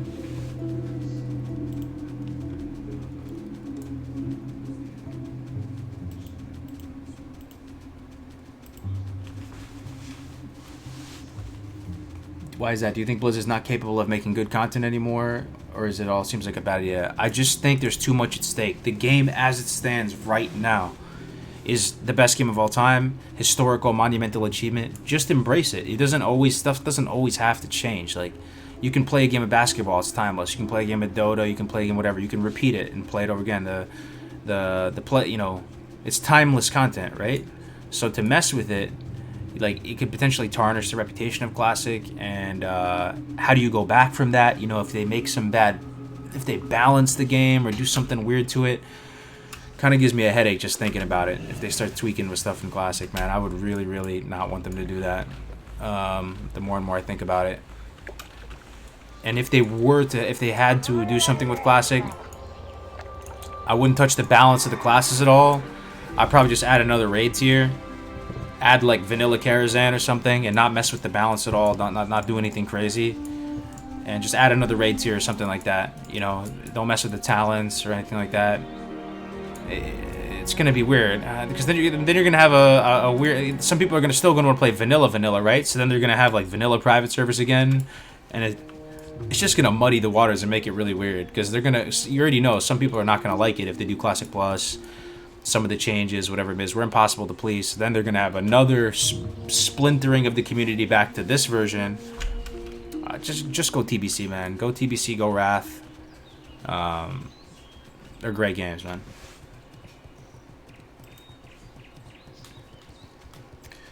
I understand the idea of wanting to preserve the game that you know is great. But the reality is that eventually people will get tired of the content of Classic. Disagree. Some people will. Absolutely. Some people will get tired of it. Most people will, maybe. Most people will get tired. They play the game. But, would you get tired of playing basketball? Would you get tired of playing a game of tennis? I know it's different, right? It's apples and oranges. It's a physical sport or something. But some games are timeless that you can play and re-experience and go back. And, you know, it may not be the hottest stock in gaming. You know, it may feel very antiquated at some point. But I really think as long as our generation is breathing, there's going to be a decent amount of people that want to play this game, you know, and just go through it again, fresh, you know, just start seasons of it, man. New servers, do it differently, play it better, you know, play your next game of basketball or your next game of tennis better, improve as a player, and PvP as well. I know the current state of affairs in AV, a little bit of a feels bad man type thing, but, you know, and I think that has done damage for sure to the PvP viability of Classic, you know, and I also do think dueling turned out to not be as fun to watch as I was hoping it was going to be. You know, it is fun to watch, don't get me wrong, but, you know, maybe it's the current phase or whatever, but it did feel like there was tons of Warlocks just always winning, right? So some kind of twos type events might be better, but PvP in Classic is really, really good. And I think a lot of people are still sleeping on the potential of it.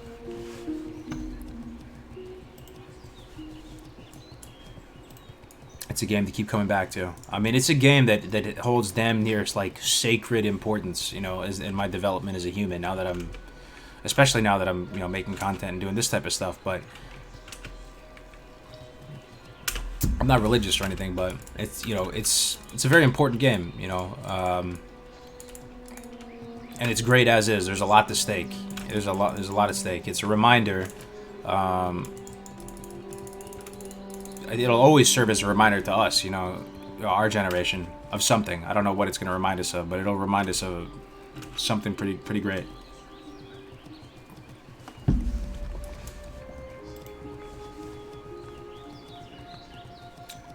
Launch new servers every 3 to 6 months or whatever. Give people fresh starts. As servers go stale, merge them into a single layered endgame mega server. Yeah, I was thinking about that too. Like, I was thinking about calling it a calling it like a... Oh, did we pass Eastvale? I want to see Eastvale. Calling it like a... what would you call it? Like a Hall of Fame server or something to make you feel good. A Hall of Fame server, so eventually, instead of having to close servers, you would move them to a mega server. And then that Hall of Fame server would effectively act as like a PvP realm where you would do PvP tournaments because people would be super geared, and that would be the function of it. You could still log into the character that you made, but in order to keep stuff fresh, you have to regenerate servers. You know, you're going to have to restart the servers at some point. You can't just keep making more and more and more and more. There will have to be a life cycle. That's life, though. Finite resources, scarcity resources. Like, you know, life comes and goes. So eventually close down the server I'm playing on and allow me to, you know, transfer my character over to a Hall of Fame server, and it just becomes some mega pop server, and it is what it is. You can log into them and still see your guy that you worked hard. But Bloodsail Buccaneers would reset and reach another season, and it would be fresh, and it would keep it interesting. You get to re-experience the economy all over again. No solution is perfect, though. There's going to be a lot of haters with that. Literally, I've had many frustrated nights going back and forth with people trying to come up with solutions, thinking big picture end game for Classic WoW. No one has a perfect solution, but that is where I would put my... That's the corner I'd put my chips in if I had to choose something. What is the laziest thing you think Blizz could do with Classic? Because that's exactly what they're going to do. Pretty fair feedback.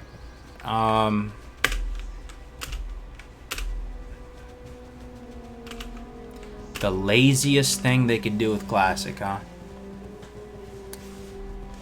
The laziest thing.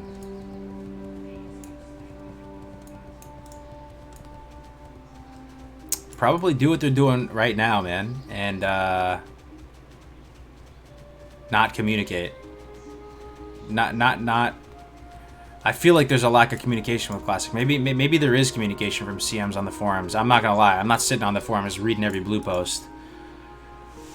But where's like the official Blizzard Classic WoW kind of hype stream with developers and interviews and fresh content and CMs just sitting on a Twitch stream talking to people or whatever, or just talking about plans, doing weird little community events, all that. Where's that official pulse coming from, man? There's no communication. Like it almost feels like they're kind of low key ushering you towards Shadowlands, right? And have some pride in this game. You know, have some pride in this original game that you made. Get out there and shill it, man. Promote it. Get people excited. Like, you know, defend it. You know, communicate it. You know, talk about it. Get it out there. You know, validate it as a community. You know, I went to BlizzCon. There's like nothing going on for Classic, man. There's like this kind of external thing called Con Before the Storm. That was the thing that Def Camp and Melderon were speaking on. Josh from Countdown to Classic. That's where I saw most of the Classic people.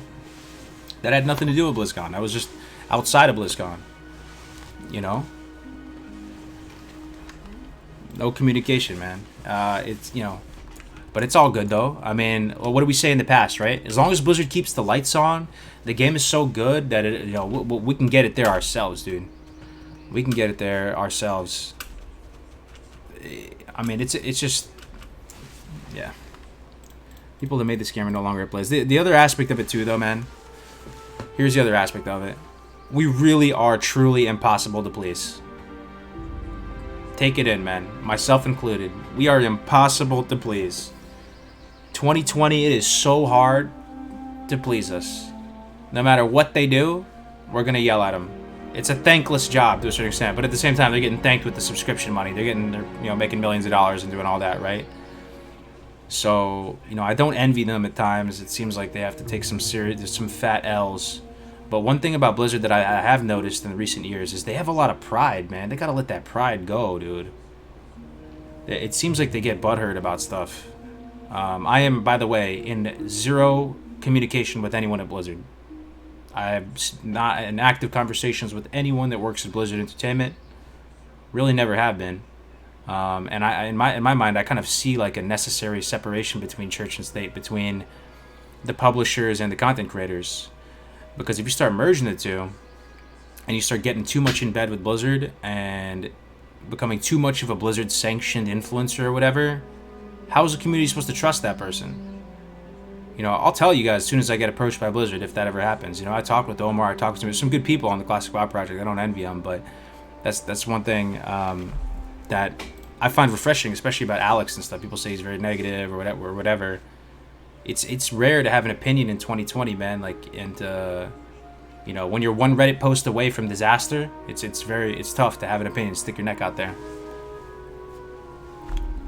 I love Blizzard games, but the company has turned to dog shit, pardon my language.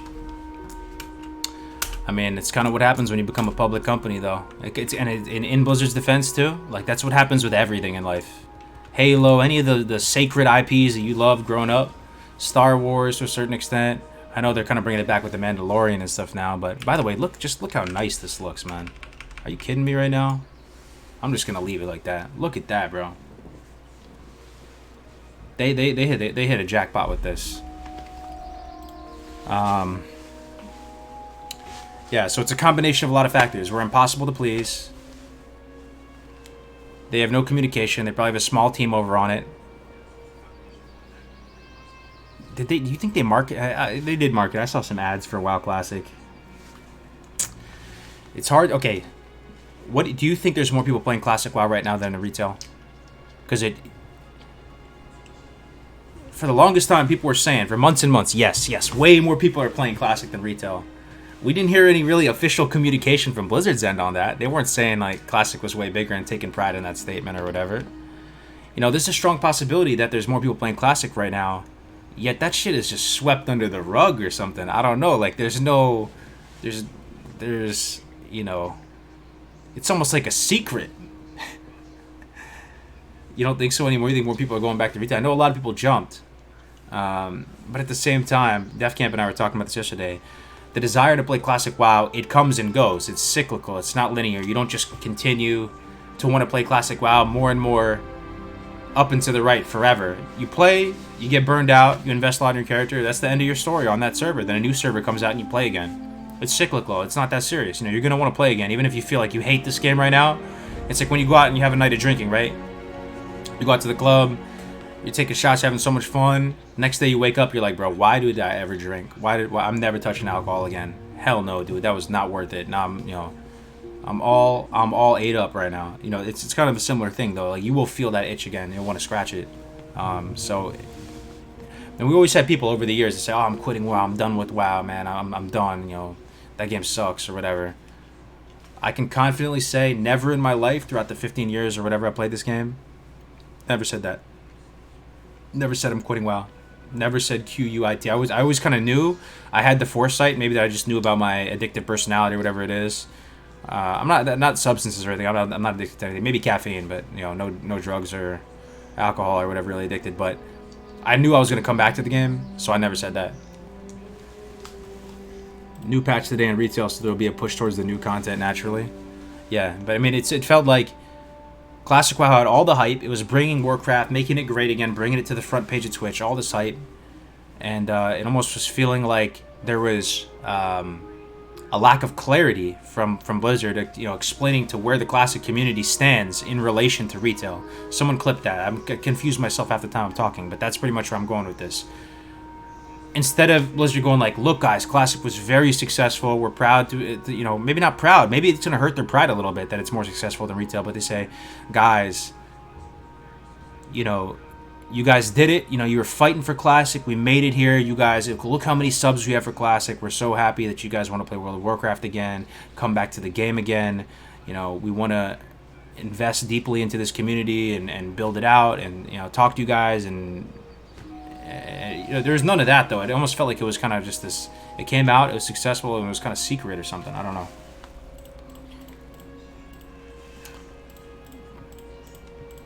I think that transparency and honesty could save Blizz.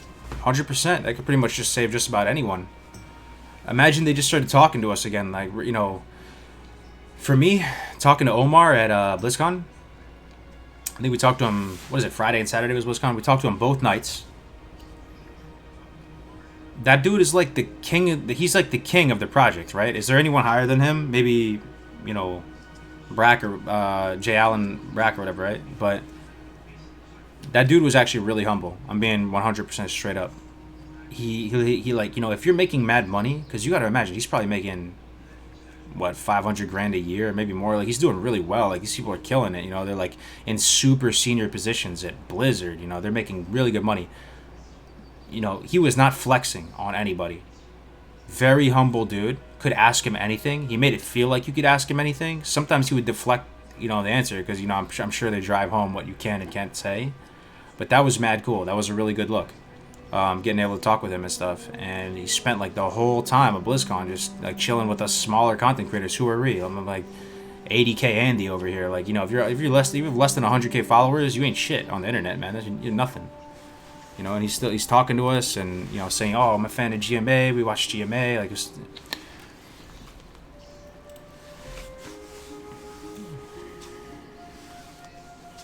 The Activision 2019 Quarter 4 earnings report showed the number of people who resubbed for Classic. Did it really? Is that true? Which was 2 times as many as were currently subbed. It's safe to assume that most, if not all of those, are playing Classic primarily.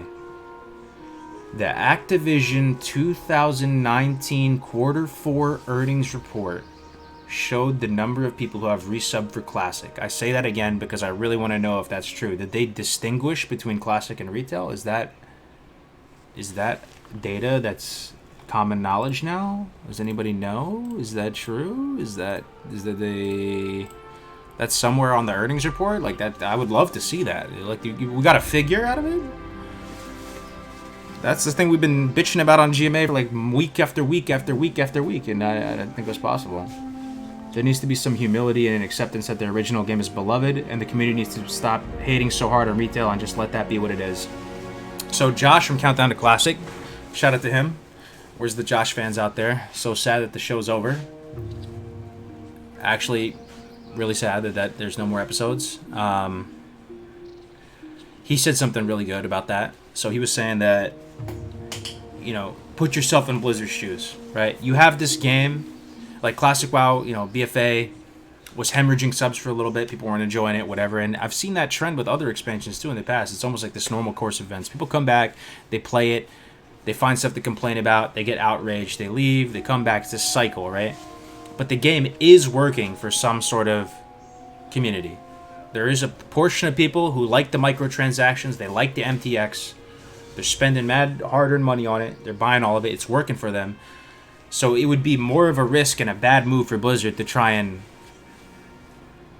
fix Retail and make it more like Classic as opposed to just riding it out pretty much.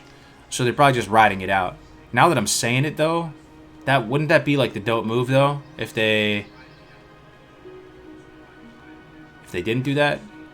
I mean, it makes sense, right? I understand why they're doing it. Like they some people like the Volpera and all that, but it's probably too far gone though. How do you reverse that, man?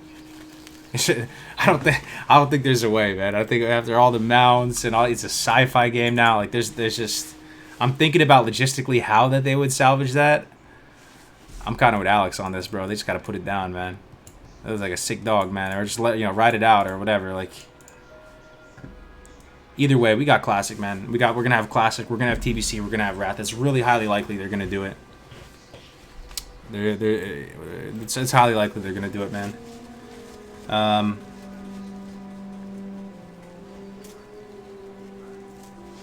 Sci-fi game though. World of Warcraft sci-fi game. How do you guys feel about that? I still struggle on a daily basis. This is the IP that I've invested the most amount of time into. It's the the Warcraft universe is now responsible for, the majority of my earnings on a month-to-month basis. I kind of flinch at the thought of that, but it's true. Streaming and content and all this, right? Yet the actual lore and the universe of it, I don't really like it. When I'm thinking about all the space stuff, I like this version of the game a lot. How do I rationalize that? I like this version. I like Classic WoW. And TBC. I can do TBC as well, but I struggle with is that okay? You just like this one small aspect of Warcraft? Yeah, the one of the lead developers of Retail WoW just said in an interview that he doesn't like that Classic split up the WoW community. He doesn't like the classic split. I mean, that's just so weird, right? If you love Warcraft, if you love RPGs, if you love high fantasy, I mean, I'd have to watch it, right? So he might be upset that it's split it up, but he's still appreciative the classic exists. Like, this is a big win for everybody who likes that kind of stuff. Warhammer, Magic, people that grew up in this generation. Classic existing and coming back and becoming cool again, becoming hot again, going back into pop culture. This is huge, man. Yeah, it does feel like Blizzard has a lot of pride, though. It's the first time I've seen CMs respond back and be kind of nasty to people. You know, instead of taking... Do you guys sense that with Blizzard's communication, that they have a lot of pride? I'm struggling to find examples right now. If you asked me a few months ago, I'd be able to come up with a bunch of examples right off the top of the brain. But let's keep roaming around. Red Ridge is amazing. What a sight, man.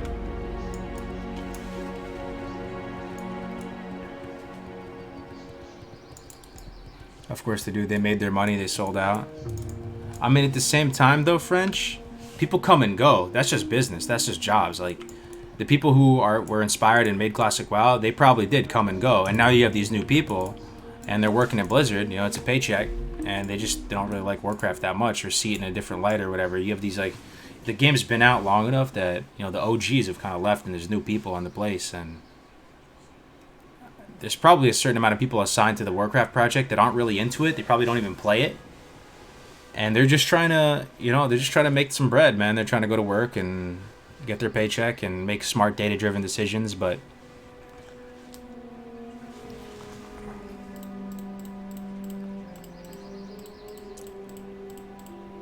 people come in just for the paycheck. They don't play the game. What about Ian Hazacostas, though? He played Classic. Yeah, I mean, I feel you, though, dude. I'm no longer kind of enthralled by Blizzard or whatever. It's kind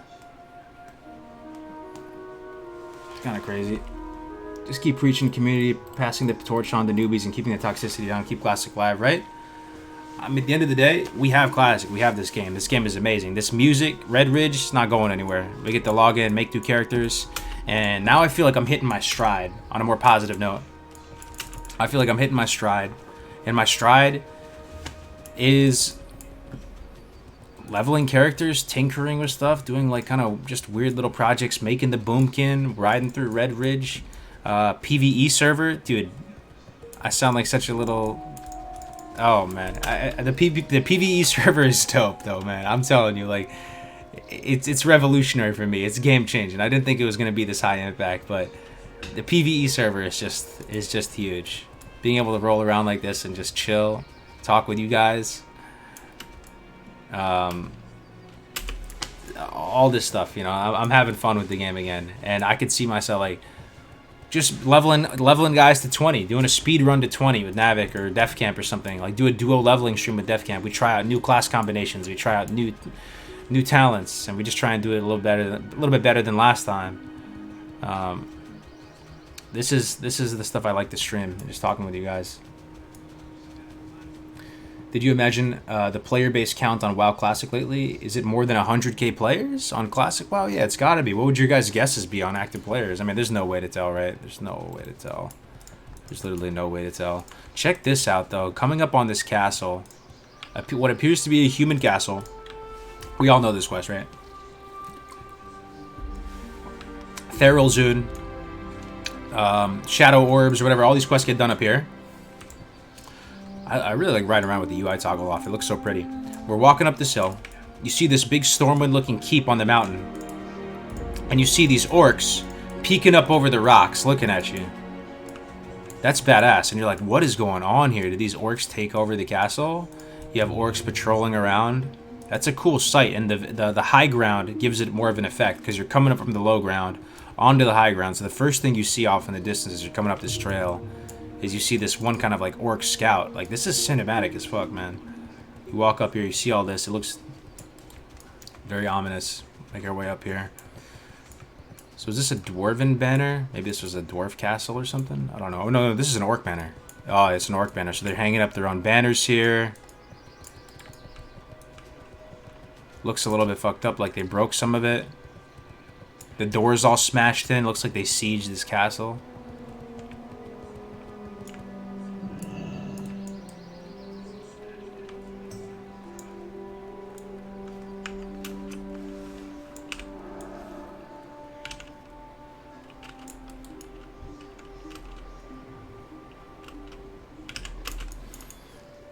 What happened with Scarum? Asked Fellerix. I think what happened with Scarum is what happened with Stalag, and someone can kind of retrace that phenomenon back to its origin.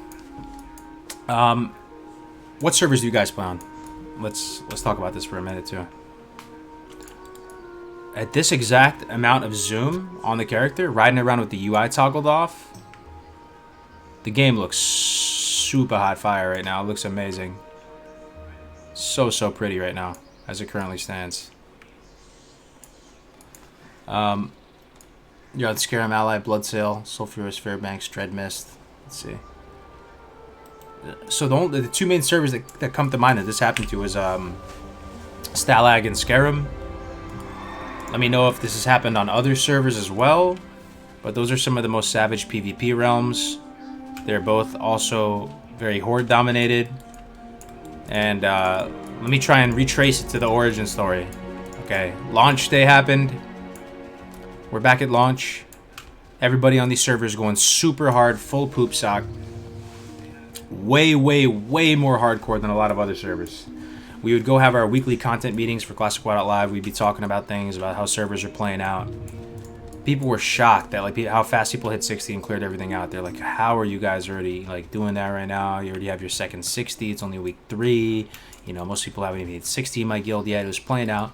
Very horde favored. Probably like 65-35, maybe 70-30, maybe 60-40 though.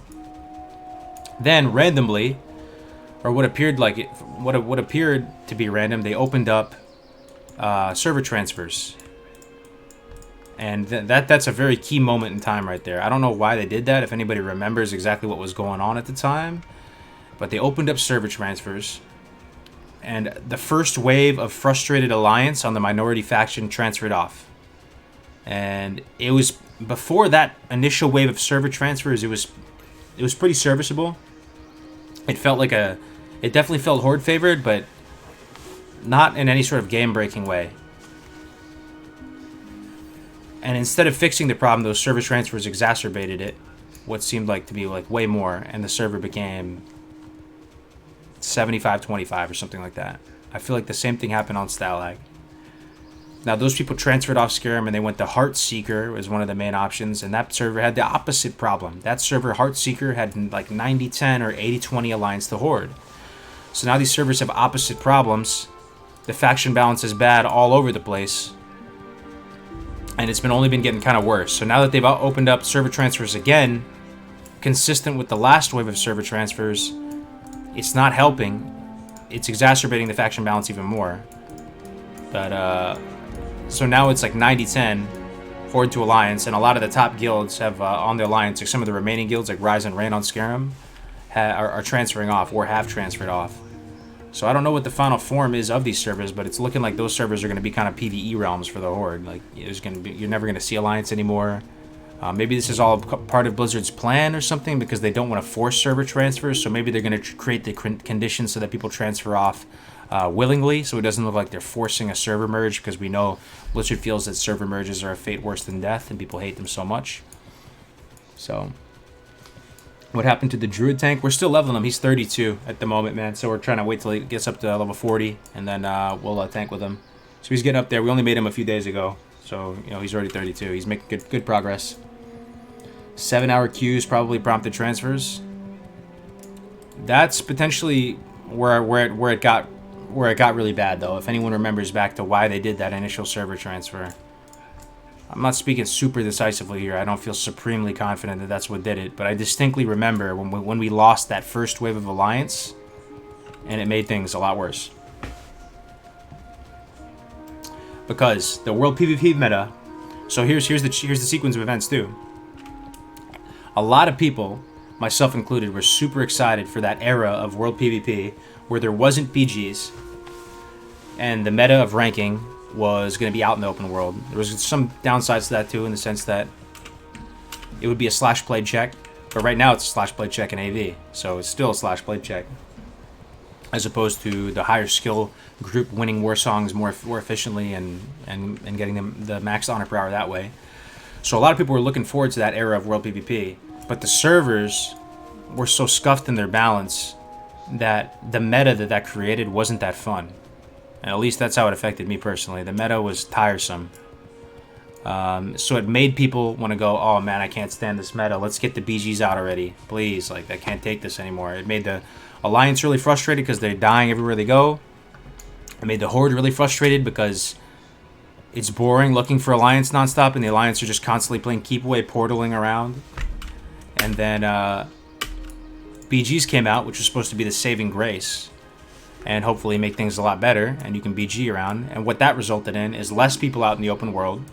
So it is what it is. It made it safer for people questing and stuff like that, which is nice. And it made the PvP that you do face out in the open world less deathball-y and more organic, you know, 1v1, 2v2 little skirmishes here and there. But the AV meta is where we're at right now, you know.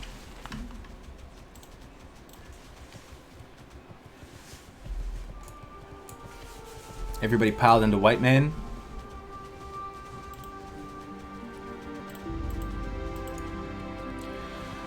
They opened transfers and released new servers at the same time.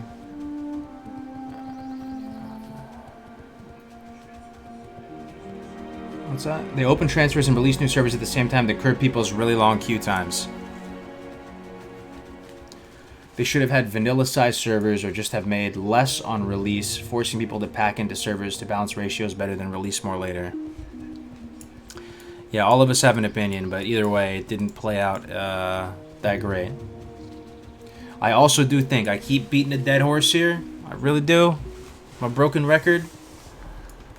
Because I'm getting older, but the spell cleave meta and the dungeon cleave meta, a meta in which that I participated in because I was feeling the pressure to keep up with everybody, and I don't regret it. I mean, it is what it is. This is only the first server.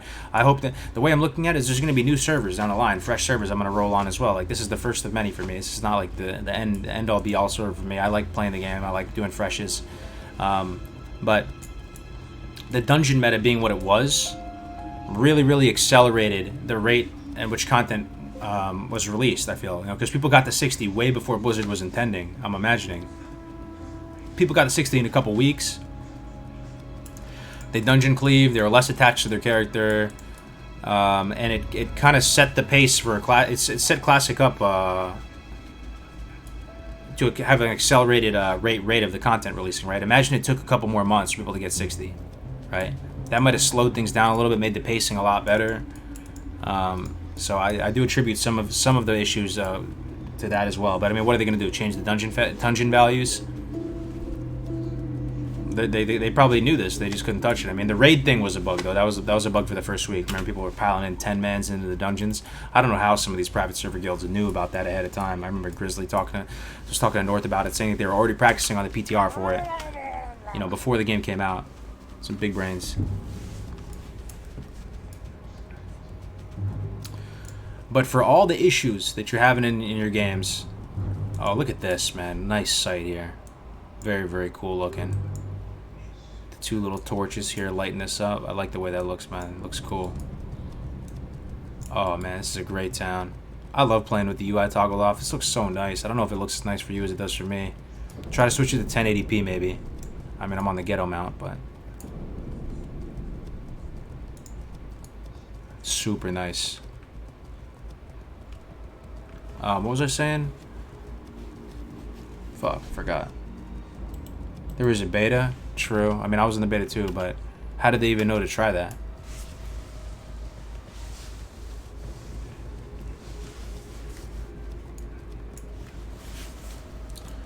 Yeah, I mean, okay, I remember what I was saying.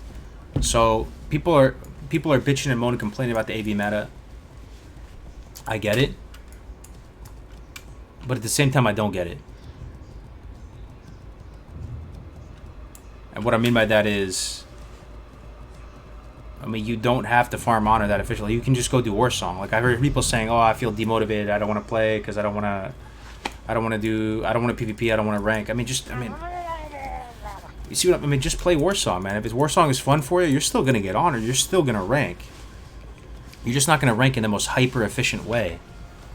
You can still do Warsong. Go ahead, just knock yourself out. Go for Warsong, man. Like, you don't need to go get exalted with AV to get a small power level increase. You don't need to.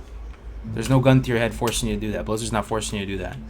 You maybe feel like you need to because you want to keep up with the Joneses, but at the same time, just feel free to unsubscribe to that whole rat race and just level alts, level characters, have fun with the game. Just go back to your roots, man. Just remember, like, why you wanted to play Classic again to begin with. To go through zones like this, to chill out. Maybe you want to dungeon cleave. Maybe you want to do some quests. You want to try out new builds. You want a boomkin tank. You want to do weird stuff. But, you know, the game is super fun, man.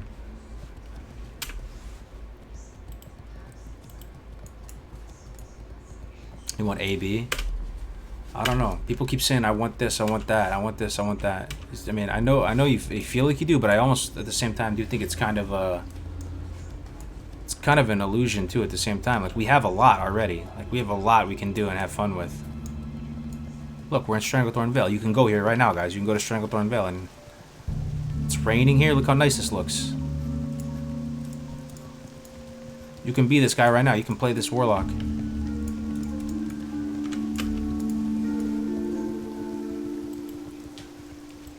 Classic is, yeah, I mean, the game's not going anywhere. There's going to be new servers. Content is way too rushed. Just min-maxing is tough to ignore when time is of the essence. It's tough to waste time lolling around. Is it, though, man? Just get your world buffs, use some consumables, you'll be fine, bro. At least, maybe because I'm speaking on a Warlock perspective, but once you get a full set of raid gear, whether it's Molten Core or whatever, and you're like, once you're set up, I mean, you're working really hard for small power level increases, right? And like what Scarm was saying back on the GMA way back in the day, like consumables and world buffs are going to make a massive difference. Like, just get those, you're going to be fine. Hey, take care, Simon.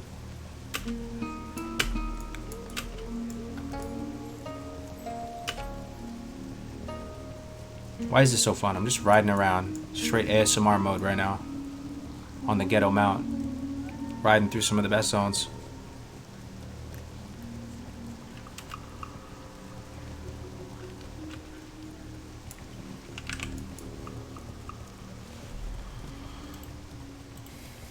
It's easy to say that you can do all this PvE content, but when have 90% of the streamer doing PvP, make a lot of people want to do only that.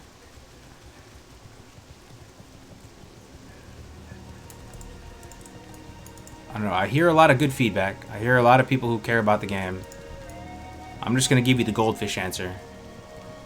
If you're not having fun, maybe take a break. Maybe level in all. Try a new class. Try a new faction. Go back to your roots, man. Just, it's not that serious. Let me get on the next GMA. We got No Hit Jerome on the next one.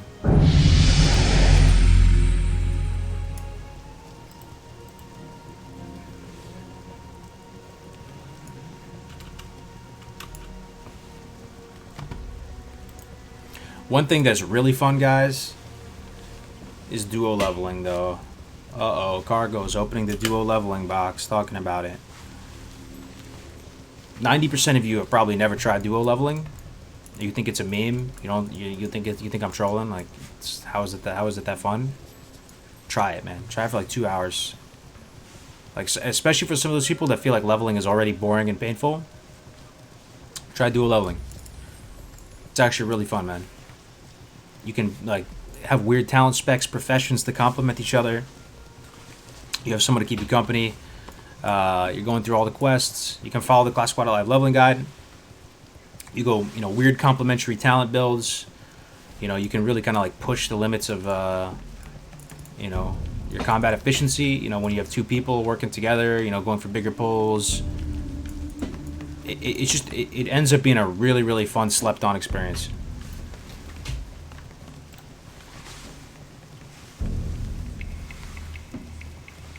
Best thing I can advise for anyone who has trouble keeping interest, roll an alt with a really offset way of planning, like try Melee Hunter. You'll be surprised how much new experience you get. Yeah, dude, leveling is, I'm not gonna say it's the best part of Classic WoW, but it is. Don't feel like that's not legit if you just want to level characters and have fun and just play solo too. Like some people don't even want to play with other people, just play solo.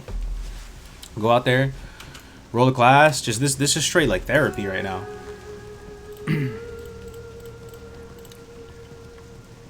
What do you have in the background? It's just my little man cave, my little office. Oh my god, dude. Mr. Stino, the ballers, the spam, enhanced prio, the ballers are in the house. Thank you so much, Stino. I've been trying to get you a host back, brother, but for some reason it never just lines up. I'm always thinking of you first, bro. Dude, you and Payo are my guys, man. Thank you so much for the huge host. 118 ballers in the house. Welcome, guys. We're not doing some action-packed PvP here. We're kind of just talking about Classic WoW. Talking about life. Going through the zones, doing a little Azeroth world tour, some borderline RP stuff. So we're chilling out today. Thank you so very much for the host, man. Look at all these people, and 263 people in here. The ballers are all good people. Welcome, guys. Yeah, I got you ASAP, brother. I'm always thinking of you, man. I hope you're doing good, bro. I'm always trying to check in. I'm loving the stream, dude. Trying to decide if I have time to get an account again. Haven't played WoW in years. Just wanted to drop a line and say thanks for the great content. That was very nice of you, man. Very nice of you. Drink some water. I'm parched. What's duo level? I'm saying duo, not dual. So duo means you just level with someone else. So you pick like a complementary class, like maybe you go priest warlock, maybe you go shaman warrior, and you get to go on this big journey that's almost like it's more fun because you're planning it out together too. You're planning out your weapon progression, you're planning out what dungeons you're gonna go to, you're planning out what professions you're gonna take, you're planning out what your talent spec's gonna be. Like, hey man, what talents are you gonna go? Oh, I don't know about that talent. That talent, maybe it's not as good in a duo setting as it is solo because you don't need to sustain yourself. I can heal you or something, You're talking about it. You're trying new leveling paths too. So you're like, oh, it might be more efficient to go this way and do the arc this way. And I've had some of the most fun I've ever had in this game doing dual leveling, like with Navik prior to the beta. If you guys watched it, it was so much fun. Like, the leveling can get boring sometimes if you're solo, right? Like everybody knows that feel. But if you have a partner in crime there going through it with you, it's dude, I'm telling you, so fun. What's up, Scott? What's up, brother? Dungeons with friends is the most fun thing I had in Classic. Nothing wrong with that, man. Yo, let's head over to Kalimdor. We haven't been to Kalimdor at all today. We need to get to the Barrens, man. Oh, the Barrens ASAP. I gotta hear me some Barrens music. Emergency. The duo level with Navik was so cool. It was. I hope he has time, in the coming weeks and stuff to want to duo level. He said that he was down to do it again, so we'll see what happens. When are you going to start raiding? I don't really know. Speaking of iconic and awesome and inspired and unique and amazing things, look at this. Take it all in, guys. The shark mouth. It's like a megalodon mouth with the pirate mast above it as the entrance to this elaborate pirate city. Come on now, dude. Tell me that's not so cool. I never saw anything like that. Another game, we're going through it. I mean, look at this. Just it's like a cave, but it's got these kind of makeshift little wooden pillars in here. Everything looks a little bit like... I don't think I ever looked over here in my life. It's like a little cove with water over here that you can barely see. What about over here? No, it's just wall. Dude, it looks so nice. The lighting, the glow, the ambience. And then we're in Booty Bay. Come on now, dude. Look at this city. Oh, cheese and rice. This city is insane. Let's look at it from over here. The hanging shark. Who designed this? Was this John Stats? Didn't he say he designed this?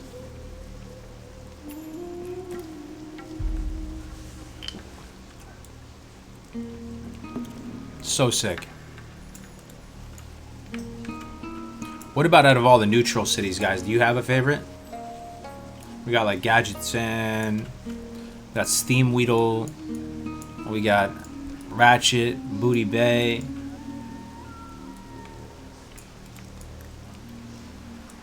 There's a waterfall right here. Oh, my Lanta. Put the new graphics on. Try zoom out. This is the new graphics, right? Everything is new graphics. It's 10 right now. Booty Bay for sure. Think so. Love this town is damn cool. Favorite is neutral is Nessingwary's camp. A lot of blood was spilled there.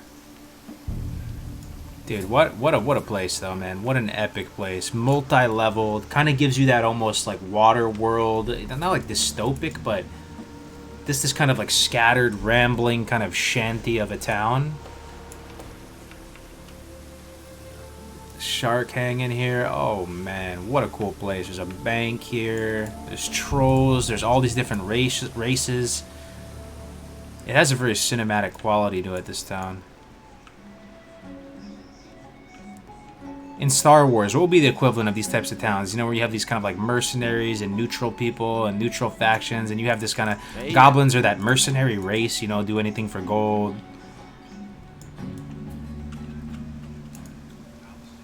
Almost kind of like a Spanish influence too in this town, if you think about it. This looks like the tiled roofs that you would see in Mexico and stuff. Like even the way this town hall looks with the little bell up there. Yo, there's a bell. Can you go up there and ring that? Bro, don't tell me there's a way to get up here this whole time and ring this bell. You see the cogwheel? Yeah, like a Mos Eisley. True, though. Cantina. Yeah, don't you get that kind of feel a little bit? It's kind of like when you walk into one of those Star Wars bars or whatever, and there's all these different races, and it's kind of dirty and janky. You get that feel a little bit. Is there a way to ring this bell? Don't tell me there was a way to get up there this whole time I didn't know about. Let's see. Let's explore. What does Frost say? Let's explore. There's a neutral auction house, dude. How cool is that? That's insane.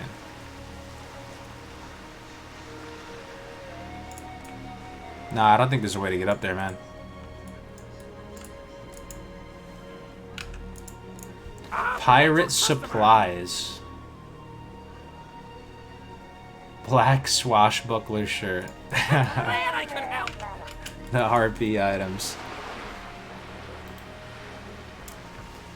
Vanilla was so ahead of its time. It's actually unbelievable how good this game was and continues to be. It's so true. Well said, man. It's so true. There's freaking pirate ship transportation, man. So now we have 3 modes of public transportation. I guess you count Flight Masters 4. You got the Zeppelins. You got the Deep Run Tram. You have the Flight Masters, obviously. And you have the pirate ships. Crazy. Whoops. Scuff that. Why would there be a cogwheel on the bell up on that town hall if you can't get up there and click it? Can you wall jump up there and ring it? Oh, let's take a look at the underwater too. Some fishies down here. Nothing too crazy.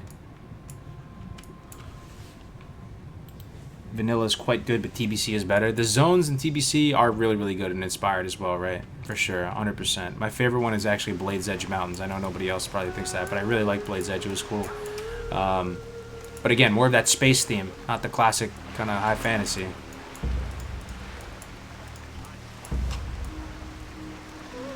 Can I just say this is a brilliant idea for a stream? I love stuff like this. I think you and me both, Thomas. Thank you very much for the nice words, man. We're kind of in the minority. It's not the most hype stream. We're not clapping kids in AV or anything like that, or doing anything super efficient. But oh man, and look at this statue here with the goblin. Come on now. I actually never went out there. Should I go out there? Bro, I never went out there in my life. Let me go out there. Ooh, it gets so quiet when you're underwater. That's cool.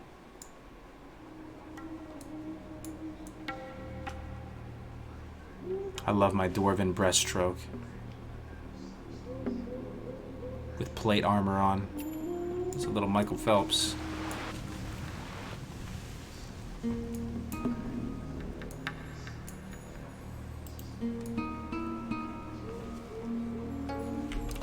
As a mage, you can slow fall from the cliffs.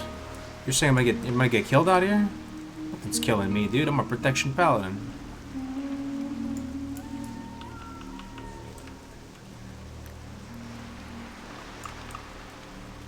How do we get up there?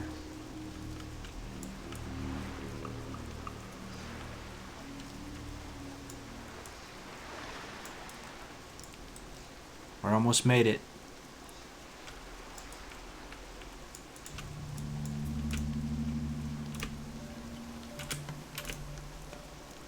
Can we not get up there?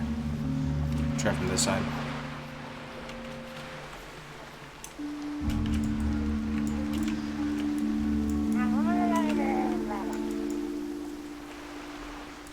Maybe from this side.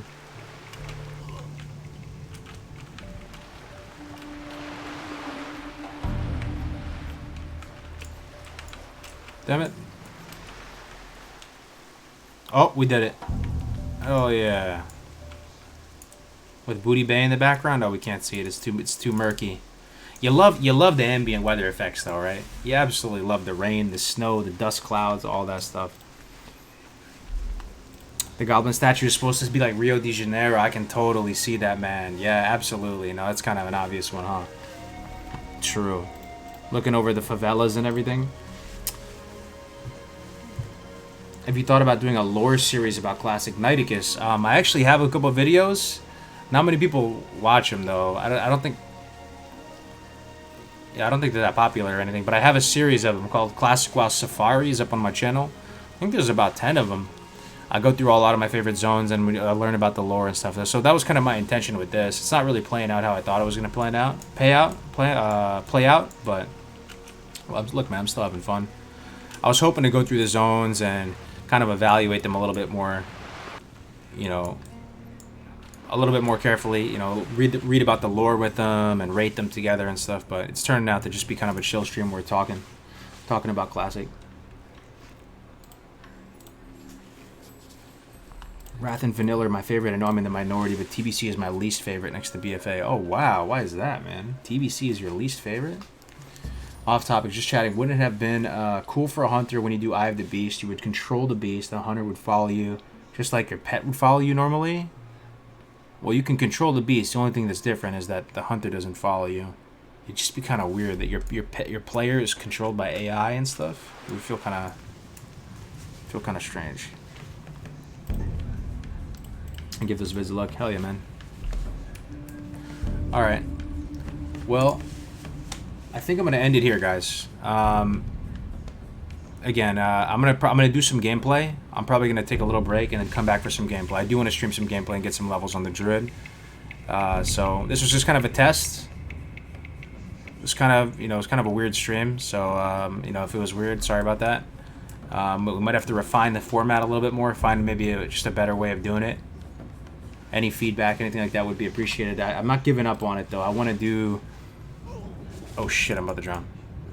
I want to do streams like this. We just got to find a good format to like go through the zones and do it in an entertaining way. So see you real soon with some more actual gameplay, guys. Have a good one. Thank you for hanging out with me today. Let's host my man. Who should we host? Let's host my man. Who should we host, man? Jokered, maybe. Jokered's nice. We'll host Great Wizard. He's probably doing some PvP or something like that. He's a good player. Nice dude. Yeah. Let's host my man Great Wizard, guys. I'll see you real soon. I'll probably take an hour or two. Chill out a little bit, and then I'll be back, alright? See you guys. Take care.